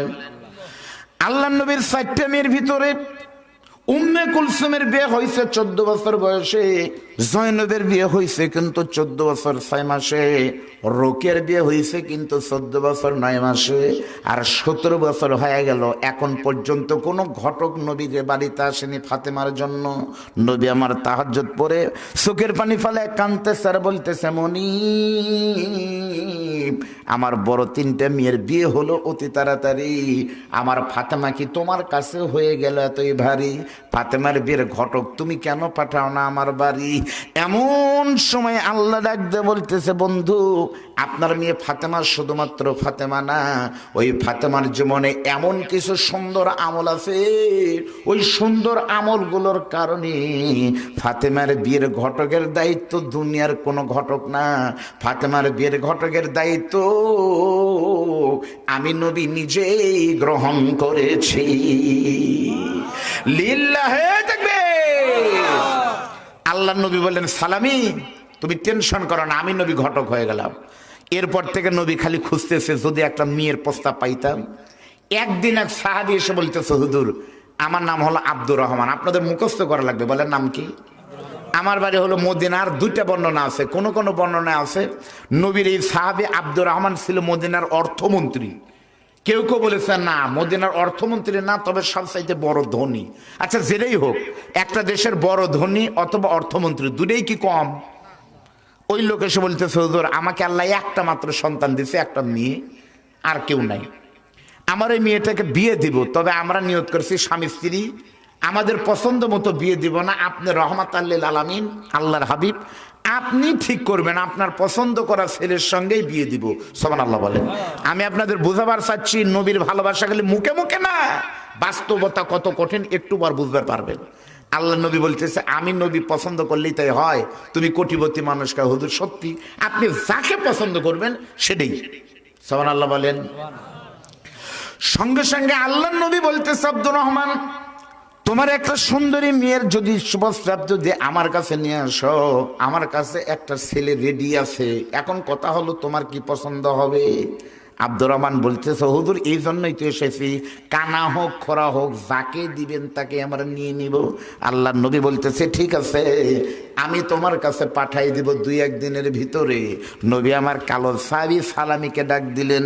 সালামীকে ডাক দিয়ে বলতেছে, সালামী রে, আমি নবী তোমার জন্য একটা প্রস্তাব পাইছি। তোমার শ্বশুর হলো এই মদিনার সবচাইতে বড় ধনী, ওই ধনীর একমাত্র আদরের দুলালি, তরুণী তন্নি উর্বশী সুন্দরী মেয়ে, নাম হলো রুকাইনা। বলেন নাম কি? এই রুকাইনার সঙ্গে তোমার বিয়ে হবে, তুমি আমার সালাম দিবা গিয়ে, তাহলে তোমার বিয়ের ব্যবস্থা করবে। কালো সাহাবী তখন বলতেছে, হুজুর আমার বড় ভয় হয়, আমের সাথে মানুষ ফকিরও বিয়ে দেয় না, আর কোটিপতির বাড়িতে গিয়ে যদি বলে আপনার মেয়ের সাথে বিয়ে হব, প্রথমে ধরে মারতেও পারে, কয় কিরে, এই জন্য আপনি একটা ডিও লেটার দেন। ডিও লেটার বুঝেন না?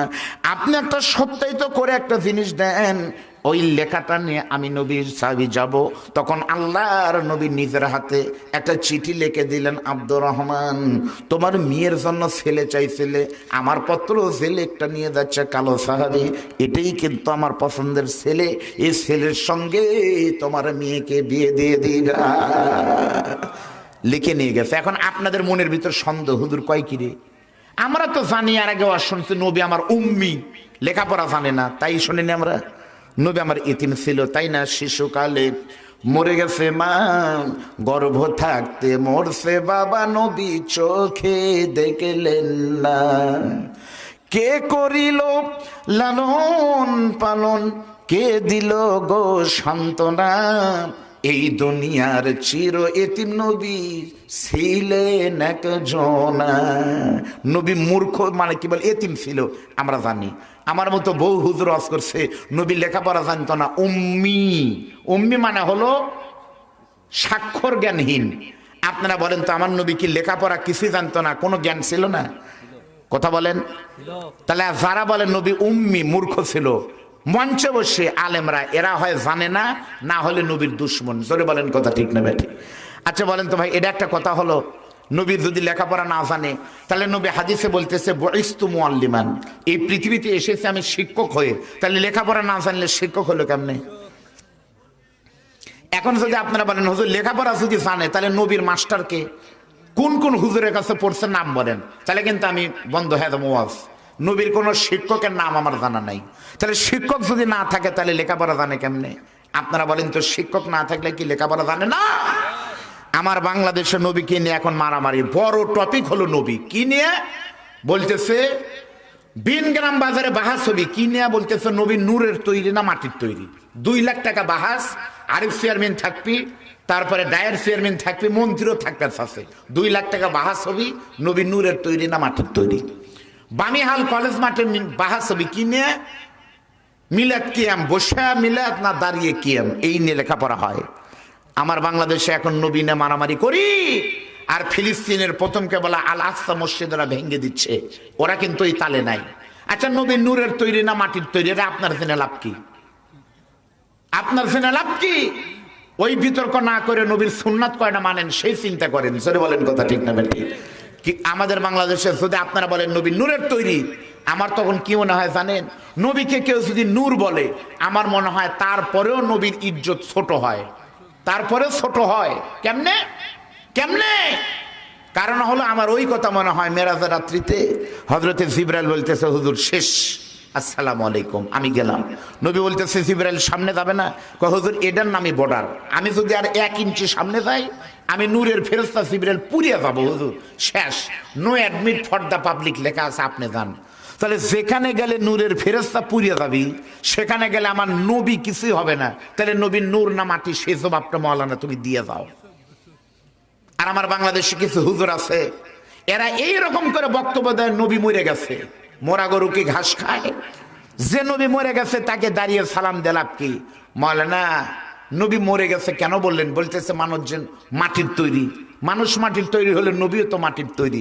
আরে হুজুর আমিও নবী মাটি, তুমিও হুজুর, নবীও ছিলেন নবী। নবী কোনো সাধারণ মানুষ ছিলেন না, নবী কোনো মানব ছিলেন না, নবী ছিলেন মহামানব। জোরে বলেন কথা ঠিক না বেঠিক? আল্লাহর নবী রাতের বেলায় কোন রাস্তা দিয়ে হেঁটে গেলে, দিনের বেলায় ওই রাস্তা দিয়ে গেলে মিশক আম্বরের সুঘ্রাণ পাওয়া যেত, বোঝা যেত এই রাস্তা দিয়ে রাতের বেলায় নবী হেঁটে গেছে। আর তুমি মাওলানা যে দিক দিয়ে যাও, যে গ্রামে একবার ঢুকো, ওই গ্রামের মানুষ 13 মাস গাইল পারে ইকুট থেকে গাইছে, সাথে গাঞ্জা বাদাই দিয়ে গেল। তাহলে তুমি হুজুর আর ওই হুজুর কি এক? নবীর সাহাবারা বসে থাকতে ফকিরের মতো, হাদিস নবীর সাহাবারা বসে থাকতে, হুজুর একটু দেন হুজুর, দেন হুজুর।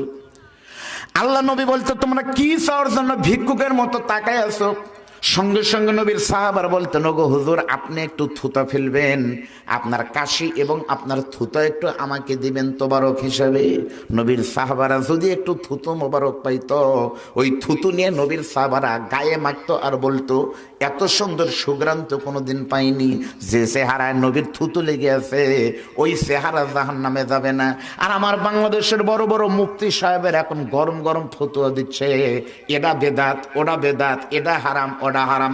সব তুমি যদি হারাম করো মাওলানা, তুমি মাদ্রাসায় পড়ার পর থেকে এলাকার সমস্ত চামড়া আর গরিবরা পায় না, সমস্ত চামড়া যে তোমরা নিয়ে আসো, এটা কোন হাদিসে আছে একটু প্রমাণ করো। এজন্য নবীকে নিয়ে কোনো বিতর্কর দরকার নাই। নবী প্রত্যেকটা মুসলমানের কাছে কোথায় থাকবে? মুসলমান সেই প্রকৃত মুসলমান।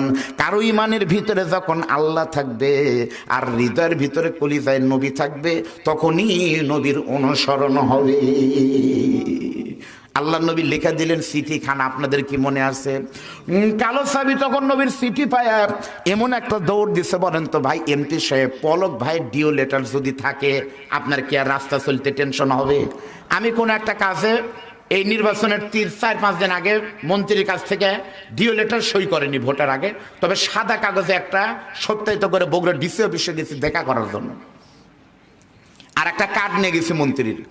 ওখানে আমাকে বলতেছে ভাই কিসে আসতেন? আমি বললাম ভাই একটু দেখা করবো। বলতেছে কোনো দেখা হবে না, নির্বাচন ব্যস্ত আছে, 7 তারিখের পরে আসেন।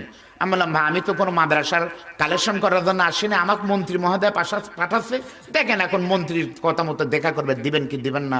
কোন মন্ত্রী? কয় পলক সাহেব। তাহলে বসেন, স্যার একটু পরেই দেখা করবে দি। সুবহানাল্লাহ কোন। কালো সাহেবের কাছে যখন ওই রকম নবীর হাতের লেখা আছে, ওই কালো সাহেবের কলিজা কিন্তু আরো বড় হয়ে গেছে। নবীর কালো সাহাবী আস্তে আস্তে গিয়ে বিশাল বড় কোটিপতি সাহাবী আব্দুর রহমানের বাড়ির সামনে গিয়ে সালাম দিয়েছে, আসসালামু আলাইকা ইয়া আব্দুল্লাহ। সঙ্গে সঙ্গে ঘরের ভিতর থেকে কোটিপতি বলতেছে ওয়া আলাইকুমুস সালাম। তারপরে বলতেছে কে? আমাদের এলাকায় কিন্তু তাই দরজা বন্ধ আছে, আপনি যা বলতেছেন আসসালামু আলাইকুম, তখন ভিতর থেকে কিন্তু বলে কে বারে? তাই বলে না কে, তখন বলতেছে আমি কোন গ্রামের মুখলেস বলতেছি।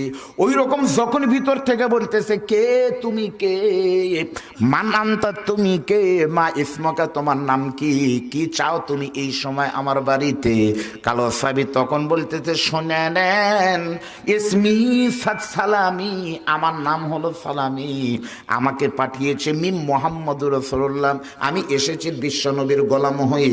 সঙ্গে সঙ্গে দরজা খুলে দাও। ওরে বাবা নবী পাঠিয়েছে। চেহারার দিকে তাকিয়ে দেখতেছে এত কালো, জীবনে বহু কালো দেখছি, এরকম কালো কোনো মানুষ দেখিনি। কালো হলে তাও হয়তো পুরো মুখে একেবারে বসন্তের দাগ, নাক আছে এক জায়গায়, চোখ গেছে আরেক জায়গায়, পোশাক পরিচ্ছদ দেখে মনে হচ্ছে একেবারে ফকির মনে হচ্ছে। এই পরিস্থিতির কোনো মানুষ যখন বলছে তুমি কি চাও, সঙ্গে সঙ্গে কালো সাহাবী পকেট থেকে চিঠিখানা যখন বের করে দিয়েছে, ওই চিঠির ভিতরে লেখা আছে আব্দুর রহমান রে, তুমি আমাকে বলেছিলে আমার পছন্দের মতো ছেলের সঙ্গে তোমার মেয়েকে বিয়ে দিবি। এটা যদি তোমার মনের কথা হয়, নবীর কথা মানাও কিন্তু উম্মতের জন্য কিন্তু ফরজ। নামাজ পড়ো, আল্লাহর হুকুম পড়তে হবে। মা আতাকুমুর রাসূলু ফাখুযু, আল্লাহর কোরআন বলতেছে নামাজ রোজা যেমন ফরজ, আমার নবী যখন কোনো নির্দেশ করবে ওই নির্দেশ পালন করাও মানুষের জন্য ফরজ। আব্দুর রহমান চিঠিখানা নিয়ে দেখে নবী লিখছে এক লাইন, এই ছেলের সঙ্গে তোমার মেয়েকে বিয়ে দিয়ে দিবে, তোমার কথা মতো ইতি তোমাদের নবী। 1 মিনিটের ভিতরে গোটা গায়ের ঘাম খালি পড়তে সুরে, সর্বনাশ, এই লোক আমার জামাই হবে। এটাই নবীকে আমি বলছিলাম, আমার বিশ্বাস ছিল নবী একটা সুন্দর ছেলে দিবে, হ্যান্ডসাম, যে দিক দিয়ে যাবে মানুষ বলতো না রে জামাই একটা বারে সেই রকম তালুকদার চকি, মানে সেই রকম বডি হবে, আর কোনো দিক দিয়ে তো চলতেছে না। কিন্তু বিপদে পড়ছে তো নবী বলে যাচ্ছে। তার মানে মুখে নবীকে ভালোবাসি এই দাবি সবারই। কত মাহফিলে কালেকশন করার সময় কত হাদিস সাহেব বলে 10 মণ ধান দিব। 1 বছর পরে ধান চাবার গেছে, হঠাৎ করে ধানের দাম বাড়তে বাড়তে 600 টাকার ধান 1500 টাকা মন হয়ে গেছে। মাদ্রাসার কুমগ্রামের হুজুরা গেছে ধান তুলবার, হাদিস সাহেব চিন্তা করতেছে যখন করছিলাম গত বছর, এখন যদি ধান দিই 10 মণ ধান দেওয়া আর একটা গরু দেওয়া সমান, এত টাকার ধান দেওয়া যায়? 1 মণ হলে হয়, কিন্তু আদা দিছে 10 মণ, কি করা যায়? এখন নাও করবার পারে না, হাও করবার পারে না। নবীকে কিন্তু ভালোবাসে, তখন কৌশল করে নাতিকে ডাকতে বলতেছে ভাবে এই নাতি এদিকে তো ভাই এদিকে দেখি এদিকে। ওই যে 2 হুজুর আসতেছে বস্তা লিয়া আর পিছনে ভ্যান লিয়া, 10 মণ ধান তার ঘাড়ে করে লিয়ে যাবে না, ভ্যান লিয়ে আসছে।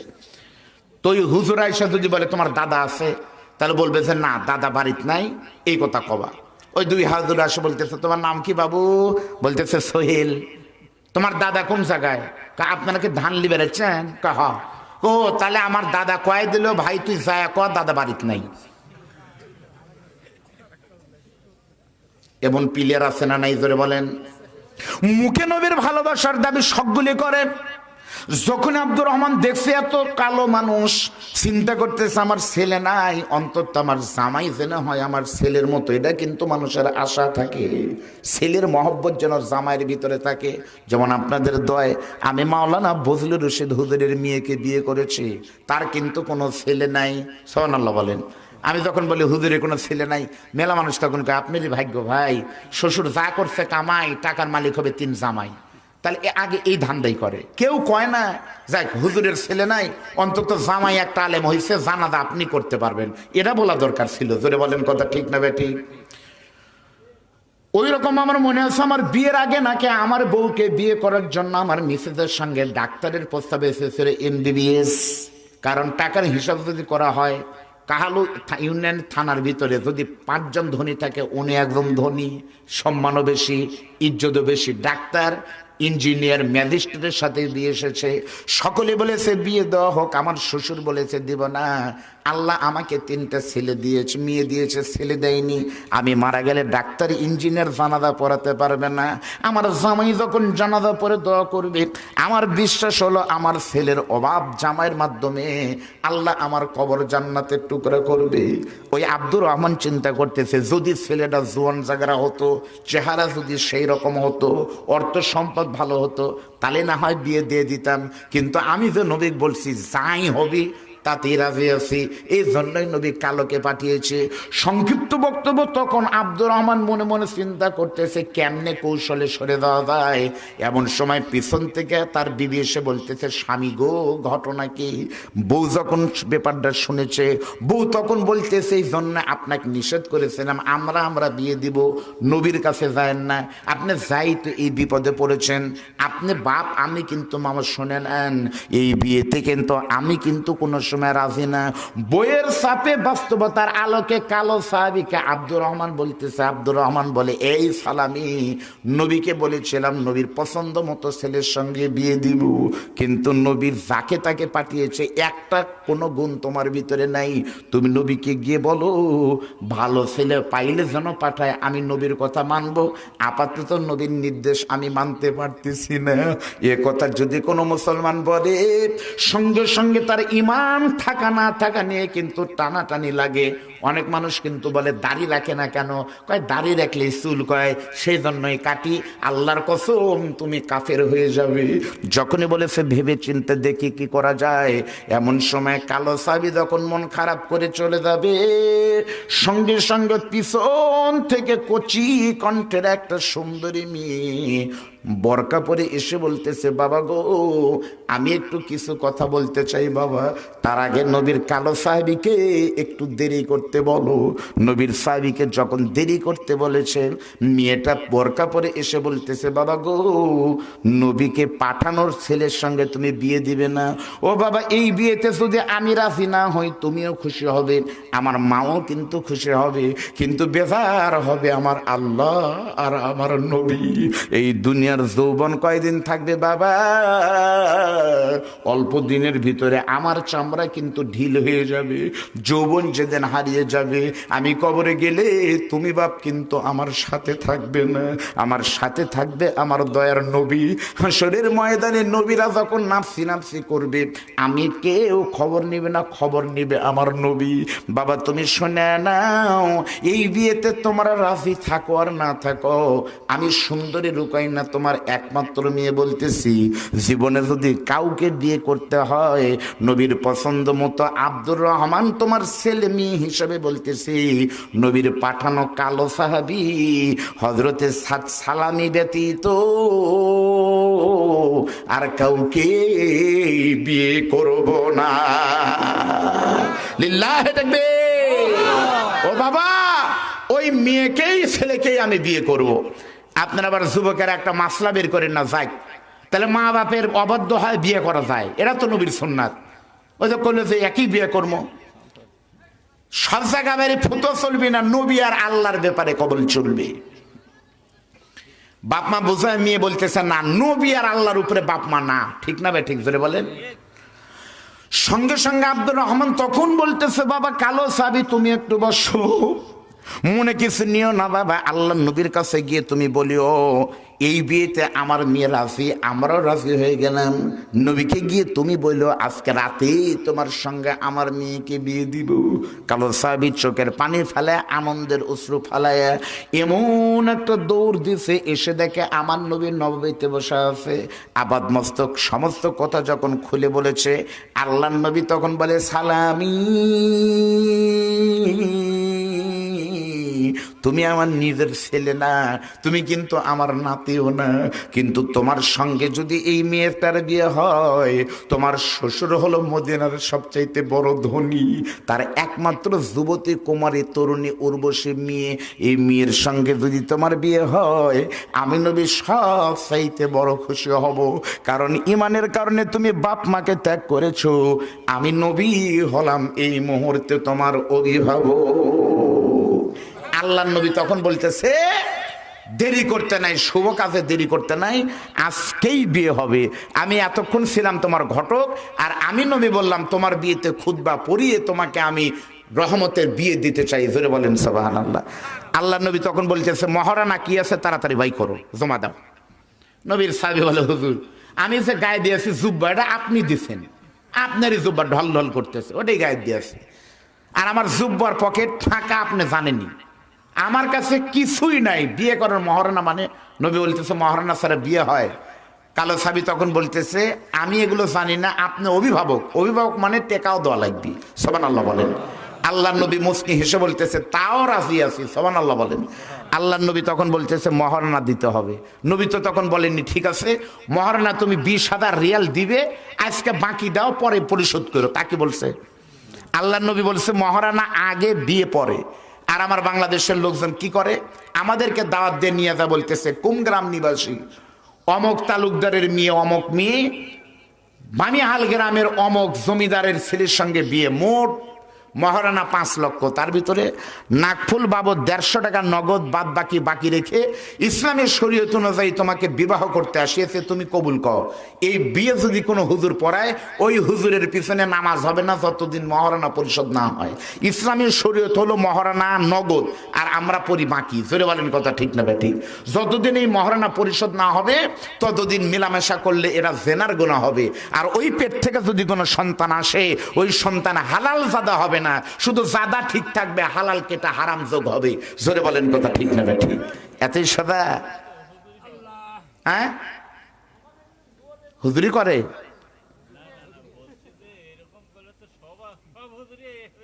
ওই তো বাজান, বিপদ তো ওই জায়গাতেই, বিপদ তো ওখানেই, বিপদ তো ওই জায়গায়। শোনেন ভালো করে, আল্লাহ নবী তখন বলতেছে মহারণা দেওয়া লাগবে, আপনারা কি মনোযোগ দিছেন?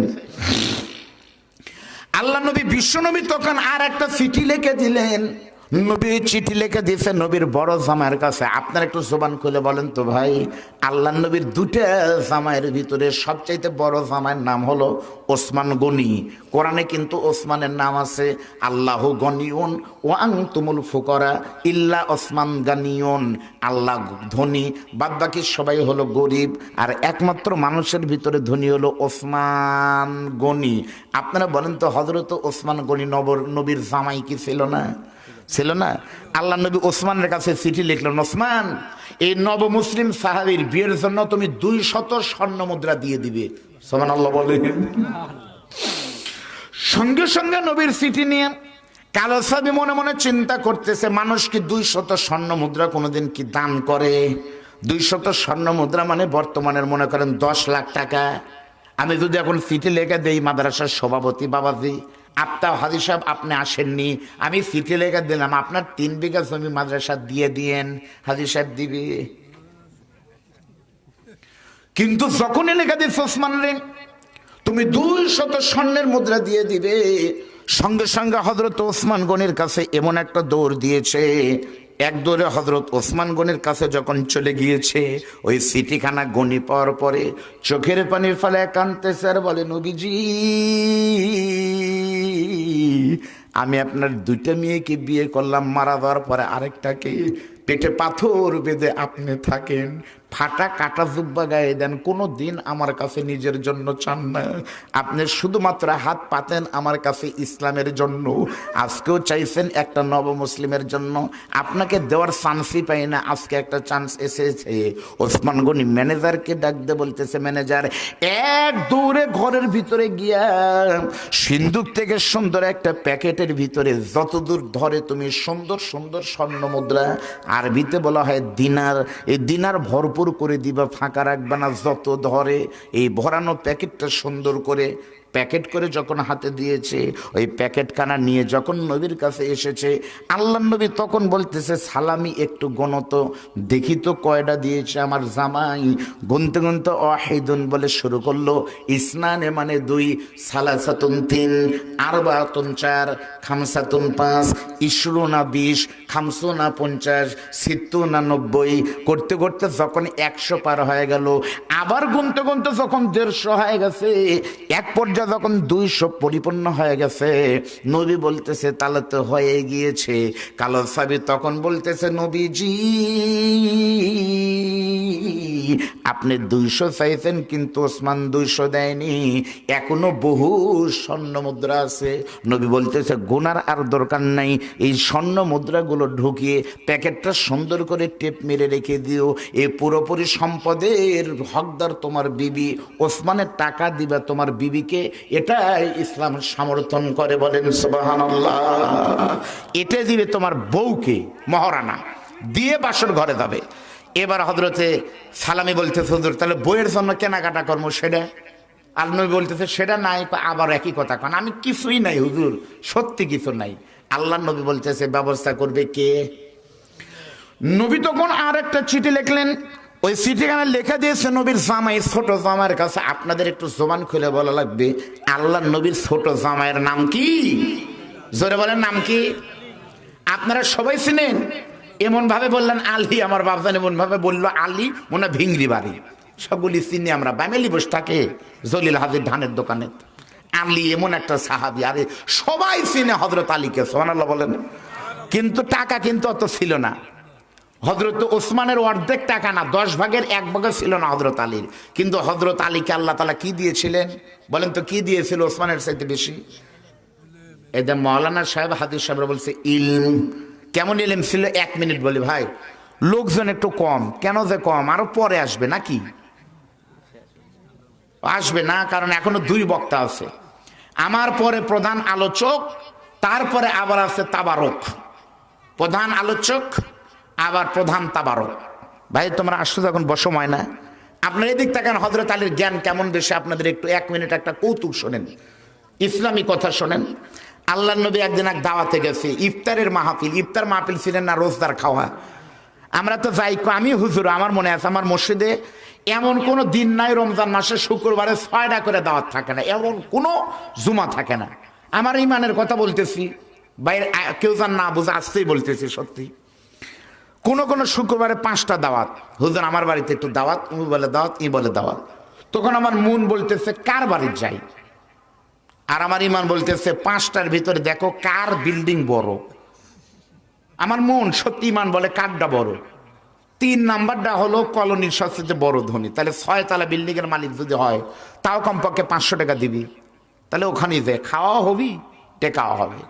আর যার বাড়ি কিছু নাই, একটা ডাক্তারে মানে সাথে থাকে, সর্বোচ্চ 100 টাকা দিতে পারে, আবার নাও দিবার পারে। তাহলে আমরা যাই কিন্তু 500 বা 1000-এর কাছে। আর আল্লাহ নবীকে কেউ যদি দাওয়াত করতো, নবী দেখতো সবচাইতে গরিবকে, কারণ গরিবের না কাছে না গেলে কষ্ট পাবে। নবী একজন গরিব সাহাবী গিয়ে বলতেছে, হুজুর আমার বাড়িতে একটু ইফতার করাতে চাই হুজুর, তবে আপনি কি আমার বাড়িতে যাবেন? নবী বলতেছে তুমি দাওয়াত দাও, মাত্রই যাবো। সুবহানাল্লাহ বলেন। গরিব সাহাবী বাড়িতে গিয়ে বউকে বলতেছে, বউ রে আগামীকাল আমার বাড়ির মেহমান হবে রহমাতাল লিল আলামিন। কি কি আছে ভালো করে বুঝেন, ও নবীর পাগলেরা বুঝেন। নবীর সাহাবীর তখন কি কি আছে?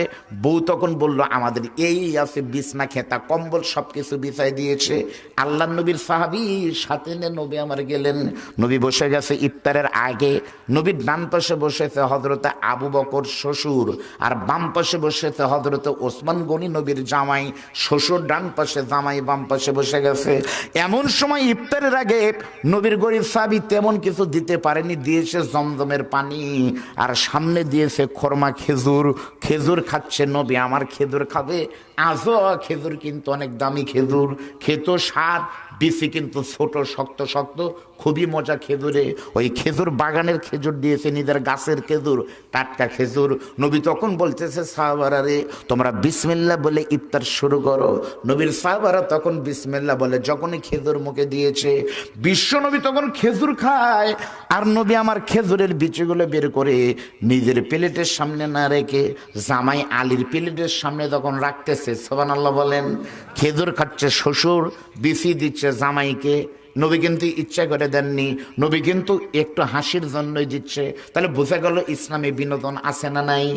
আছে। কিন্তু নবী যখন বিচি দিচ্ছে, এমন সময় নবীর সাহাবারা একজন আরেকজনকে ঘুতা মেরে বলতেছে দেখো শ্বশুর খাচ্ছে খেজুর, বিচি দিচ্ছে জামাইকে।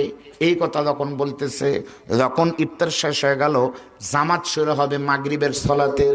নবী তখন বলতেছে ইন্তাদের কলিলা, একটু সবাই দাঁড়াও, আমার একটা কথা শোনো। তোমরা তাকিয়ে দেখো এই মজলিসে কত মানুষ ইফতার করেছে, তোমাদের প্লেটের সামনে কয়টা করে বিচি? কেউ বলতেছে হুজুর 5টা, কেউ বলতেছে 4টা, কেউ বলতেছে 7টা। নবী বলতেছে আলীর সামনে কয়টা? গুনে দেখা গেল 24-25টা। নবী তখন বলতেছে তোমরা দেখো একই সাথে ইফতার করেছো, তোমরা যা খাইছো আমার জামাই আলী তার ডাবল খাইছে। আলী সবসময় পেট বড়, খায়ও ভালো, রুচিও ভালো। আলীর পেট বড়, পেটুক সাহাবী। সবাই তখন মুসকে মুসকে হাসতেছে। আলী বলতেছে হুজুর বিসি যেহেতু আছে, আসামি তো হয়ে গেছি, শরম করে লাভ কি? যেহেতু খাওয়া লাগছে, ক্ষুধা লাগছে, খাসি, কয় আর লাভ কি? নবী বলতেছে তাই? হ্যাঁ হুজুর খাসি, বিসি যেহেতু আছে তাহলে তো আর অস্বীকার করার কোনো উপায়। সমস্ত সাহাবী তখন বলতেছে এই প্রথম আলী ঠকে গেল, এই প্রথম আলী নবীর কাছে এবং মানুষের কাছে ঠকে গেল, স্বীকার করে নিচে খাইছে। সবাই বলতেছে আলী প্রথম একবার ঠকে গিয়েছে। হযরত আলী তখন বলতেছে সাহাবীরা রে আমার নবী বলতেছে, শ্বশুর বলতেছে খেজুর আমি খাইছি, কিন্তু তোমরা বলো তো খিদা লেগছে বেশিকার, আমি ইফতার করছি খেজুর দিয়ে, তোমাদের নবী আমার নবী আমার শ্বশুরও খেজুর খাইছে, তাহলে নবী খেজুর খাইলে বিছু কোন জায়গায় গেল? এখন তোমরা বলো তো, আমি খেজুর খাইছি বিসি বের করে, আর আমার শ্বশুর খেজুর খাইছে বিসি সহ, তাহলে খিদা বেশিকার পেট বড়কার পেটুককে? সবাই বলতেছে ভাই বিসি সহ খালেই তো ক্ষুধার বেশির লক্ষণ বোঝা যায়। সঙ্গে সঙ্গে নবী বসা মানুষ দাঁড়িয়ে গিয়া সাহাবীদের লক্ষ্য করে বলতেছে, তোমরা শুনে নাও, আজ থেকে আমার জামাই শুধু জামাই না,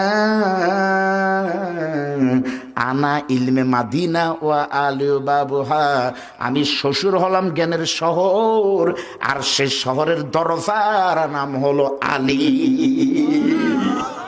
ওই আলীর কাছে নবী চিঠি লিখছে, আলী রে, তোমার কাছে কোনো 200-300 নয়, যা পারো আমার ফাতেমাকে নিয়ে তাই তোমরা এই নব মুসলিম সাহাবীর জন্য একটু দিয়ে দিও।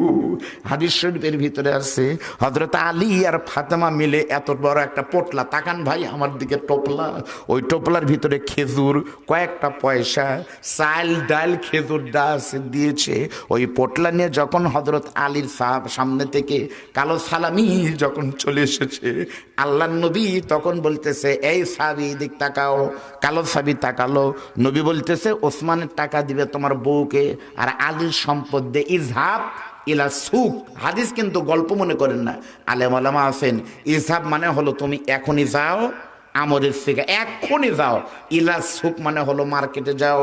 এই আলীর টাকা দিয়ে, সম্পদ দিয়ে তুমি মার্কেটে গিয়ে তোমার নতুন বইয়ের জন্য কিছু কেনাকাটা করবে, স্বর্ণ মুদ্রা দিয়ে, নাকের ফুল, কানের দুল, লেহেঙ্গা, বোরকা, যা কিছু লাগে তুমি কিনবে। আপনাদের অনুরোধ, আমার ওয়াজ কিন্তু শেষের দিকে, এই 5-10 মিনিট একটু কলিজা থেকে ওয়াজ শুনবেন। নবীর সাহাবী তখন এক দৌড়ে চলে গেছে মার্কেটে, বগুড়ার নিচা বাজার অথবা নাটোর নিচা বাজার অথবা বগুড়ার নিউ মার্কেটের মতো বড় মার্কেটের সামনে গিয়ে সবচেয়ে বড় কাপড়ের দোকানে গিয়া তালিকা দেখে দেখে, বিয়ের বাজার কিন্তু মানুষ তালিকা দেখে দেখে করে। নবীর সাহাবী তখন বলতেছে, 2টা বোরকা দেন, 1টা লেহেঙ্গা দেন, 3টা কাপড় দেন। এইভাবে করে যখন কিনতেছে, এমন সময় দোকানের বাহিরে, মার্কেটের বাহিরে কে যেন বলতেছে, জিহাদ জিহাদ জিহাদ। এই যে গ্রামের মাহফিল, বামিয়ার হাটে কিন্তু মাইকিং হয়েছে, ওই রকম 2জন সাহাবী বলতেছে, জিহাদ জিহাদ জিহাদ। নবীর কালো সাহাবী তখন দৌড় মারছে, কিরে জিহাদের ঘোষণা কে দিচ্ছে? এসে দেখতেছে 2জন সাহাবী বলতেছে জিহাদ। কালো সাহাবী তখন বলতেছে, ভাই কিসের জিহাদ? তখন বলতেছে, তুমি কি জানো না আবু জেহেল মক্কা থেকে মদিনা আক্রমণের প্রস্তুতি নিয়েছে, আজকে রাতে আবু জেহেল বেঈমান আসতেছে, আবু জেহেল শপথ করেছে মোহাম্মদের কাল্লা না নিয়ে ফিরব না। এখন তুমি দেখো তুমি এখন কি করবা, তোমার বউ আগে নাকি নবী আগে? মন তখন বলতেছে, আমি বিয়ে করব বাসর রাত, আর আজকের রাত যদি ছুটে যায়, আমার শ্বশুর মদিনার সবচাইতে বড় ধনী, সুন্দরী মেয়ে যদি হাতছাড়া হয়, মন বলতেছে বিয়ে করো। সকালবেলা তুমি জিহাদে যাও, একটা রাত বউকে খালি হালাল করে থুয়ে চলে যাও, কালকে তুমি জিহাদে যাও। আর ইমান বলতেছে, সালামি, মা বাবাকে রেখেছে মানুষের কারণে তুমি চলে এসেছো, আজকে রাতের ভিতরে এই নবী যদি দুনিয়া থেকে বিদায় নিয়ে চলে যায়, সকালবেলা যদি শোনো নবী দুনিয়াতে নাই, আমার বউ আর আমার বাসর ঘর কি হবে রে? মন আর ইমান যুদ্ধ করতে করতে বাজান, আপনারা চোখ বন্ধ করে দেখেন তো, মন না ইমান, নবী না বিয়ে। আমি হলে কি করতাম, আপনি হলে কি বলতেন? এমন সময় কালো সাহাবীর ইমান বলতেছে নবী আগে। তখন দোকানদারের কাছে গিয়ে বলতেছে, দোকানদার রে, মাফ করে দাও ভাই, আমার কেনাকাটা মনে হয় আর হলো না ভাই, জিহাদ শুরু হয়ে গেছে, আবু জেহেলকে খতম করে তারপরে তোমার মার্কেট থেকে কেনাকাটা করব, যদি শহীদ হয়ে যায় কিয়ামতে জান্নাতে দেখা হবে। এই কথা বলে টাকা পয়সা কেনাকাটা না করে ওই সম্পদ নিয়ে চলে গেছে একটা বিশাল বড় ঘোড়ার হাটের ভিতরে গিয়ে যুদ্ধের জন্য সুন্দর দেখে একটা উট অথবা একটা ঘোড়া কিনেছে, আর বাকি টাকা দিয়ে একটা ঢাল, হাদিসে আছে একটা বড় তরবারি কিনে উটের আর ঘোড়ার মুখে লাগামখানা দিয়ে টকবক টকবক করতে করতে যখন জিহাদের ময়দানে চলে গেছে, আল্লাহর নবী কিন্তু জানে আজকে সালামের কিন্তু বিয়ে হচ্ছে, বাসর রাতে আছে, কিন্তু এই কাজ করেছে। নবীও কিন্তু এই খবর পাইনি, কিন্তু নবীর পাগল বিয়ে বাদ দিয়ে চলে গেছে জিহাদের ময়দানে। হাদিস শরীফের ভিতরে আছে কালো সাহাবী যুদ্ধ করতে করতে সমস্ত বেঈমানকে মুহূর্তের ভিতরে কচুকাটা করে অনেকগুলো কাফেরকে টার্গেট করে করে খতম করে দিয়ে চতুর্দিক থেকে অন্ধকারের ভিতরে কাফেরেরা নবীর সাহাবীকে টার্গেট করে যখন চতুর্দিক থেকে গুলি চালানো শুরু করেছে, এক পর্যায়ে নবীর সাহাবী যখন লুটে পড়েছে মাটিতে, চতুর্দিক থেকে বেঈমানেরা এসে এমন ভাবে মৌসাকের মৌমাছির মতো ধরেছে, নবীর কালো সাহাবীকে মারতে মারতে কিছুক্ষণের ভিতরে বেদম প্রহার করার কারণে নাক দিয়ে রক্ত পড়তেছে, মুখ দিয়ে তখন রক্ত পড়তেছে, রক্ত দিয়ে মক্কার মরুভূমির বালুগুলো সোঁচ চলে যাচ্ছে।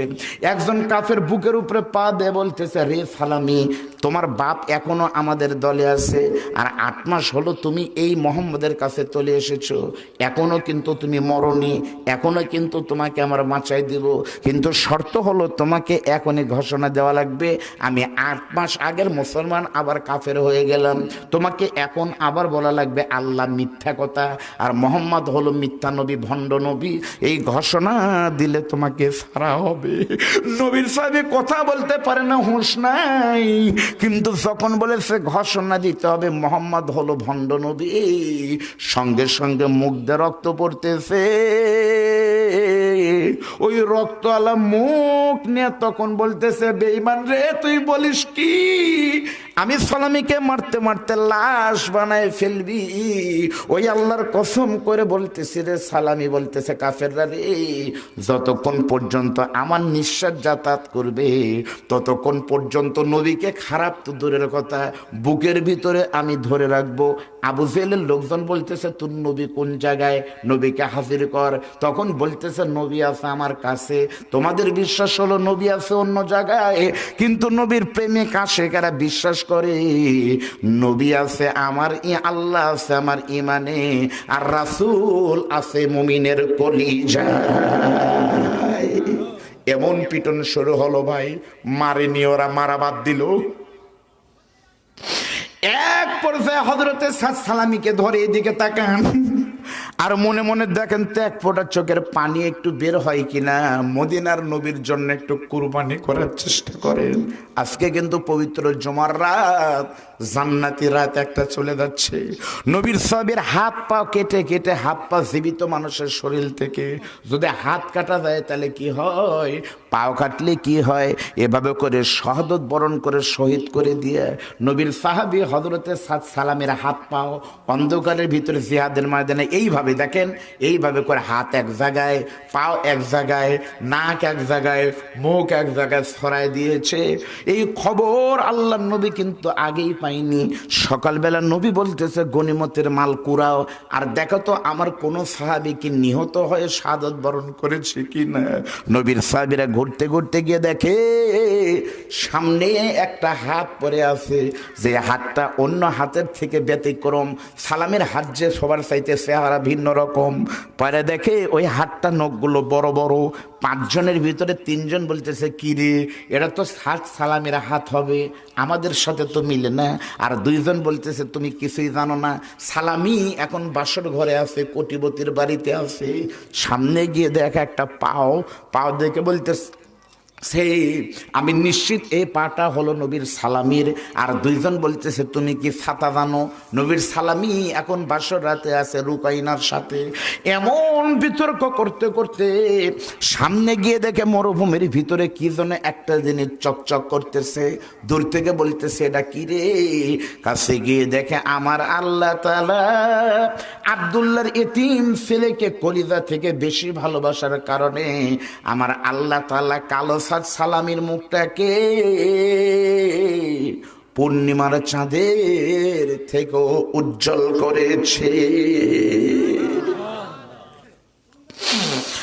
নবীর সাহাবারা তখন সালামের লাশটাকে এইভাবে করে সুন্দর করে অঙ্গ প্রত্যঙ্গ গুলো এক জায়গায় নিয়ে সাদা কাপড়ের ভিতরে তুলে নিয়ে আল্লাহর নবীর সামনে এসে তখন সব বলছে, বন্ধু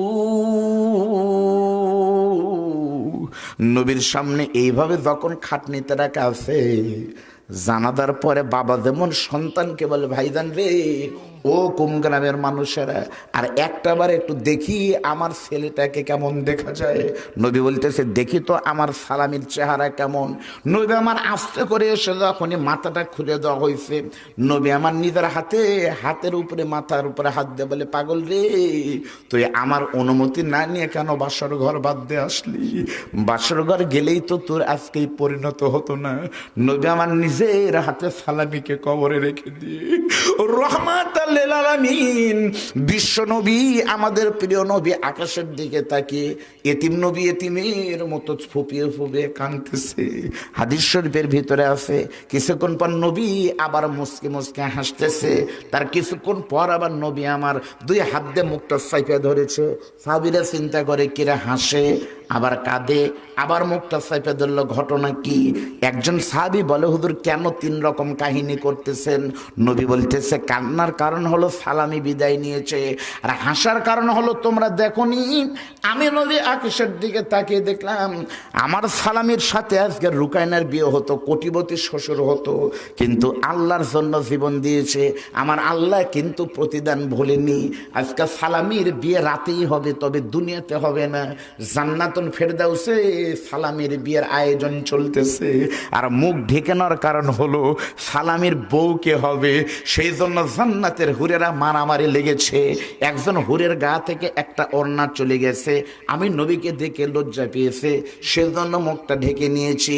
তোমরা শুনে নাও, জেনে নাও, সালামির মতো যদি কেউ আমি নবীর জন্য এভাবে করে অবদান রাখতে পারে, আল্লাহ তাআলা তার অবদান চিরস্থায়ী জান্নাত করে দিবে।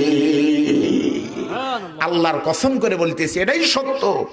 আমার নবীর সঙ্গে আমাদের রক্তের সম্পর্ক নাই, কিন্তু নবীর জন্য একটা কাজ যদি করে যেতে পারেন, ওই একটা কাজ যদি আমার মদিনা পর্যন্ত পৌঁছে, আর কিছুর দরকার না, ওই একটা আমলের জন্যই আল্লাহ আপনাকে পার করে দিবে। যদি বলেন কথা ঠিক না ঠিক? যদি সেটা মনে হয়, আজকে যদি আমার নবী বেঁচে থাকতো, আহারে আমার নবীকে দেখার জন্য মানুষ দমি দমানা রক্ত বিক্রি করে মদিনায় যেত, ঠিক না? কিন্তু নবী আমার নাই, কিন্তু নবী রেখে গেছে মসজিদ আর মাদ্রাসা। এটা আপনাদেরকে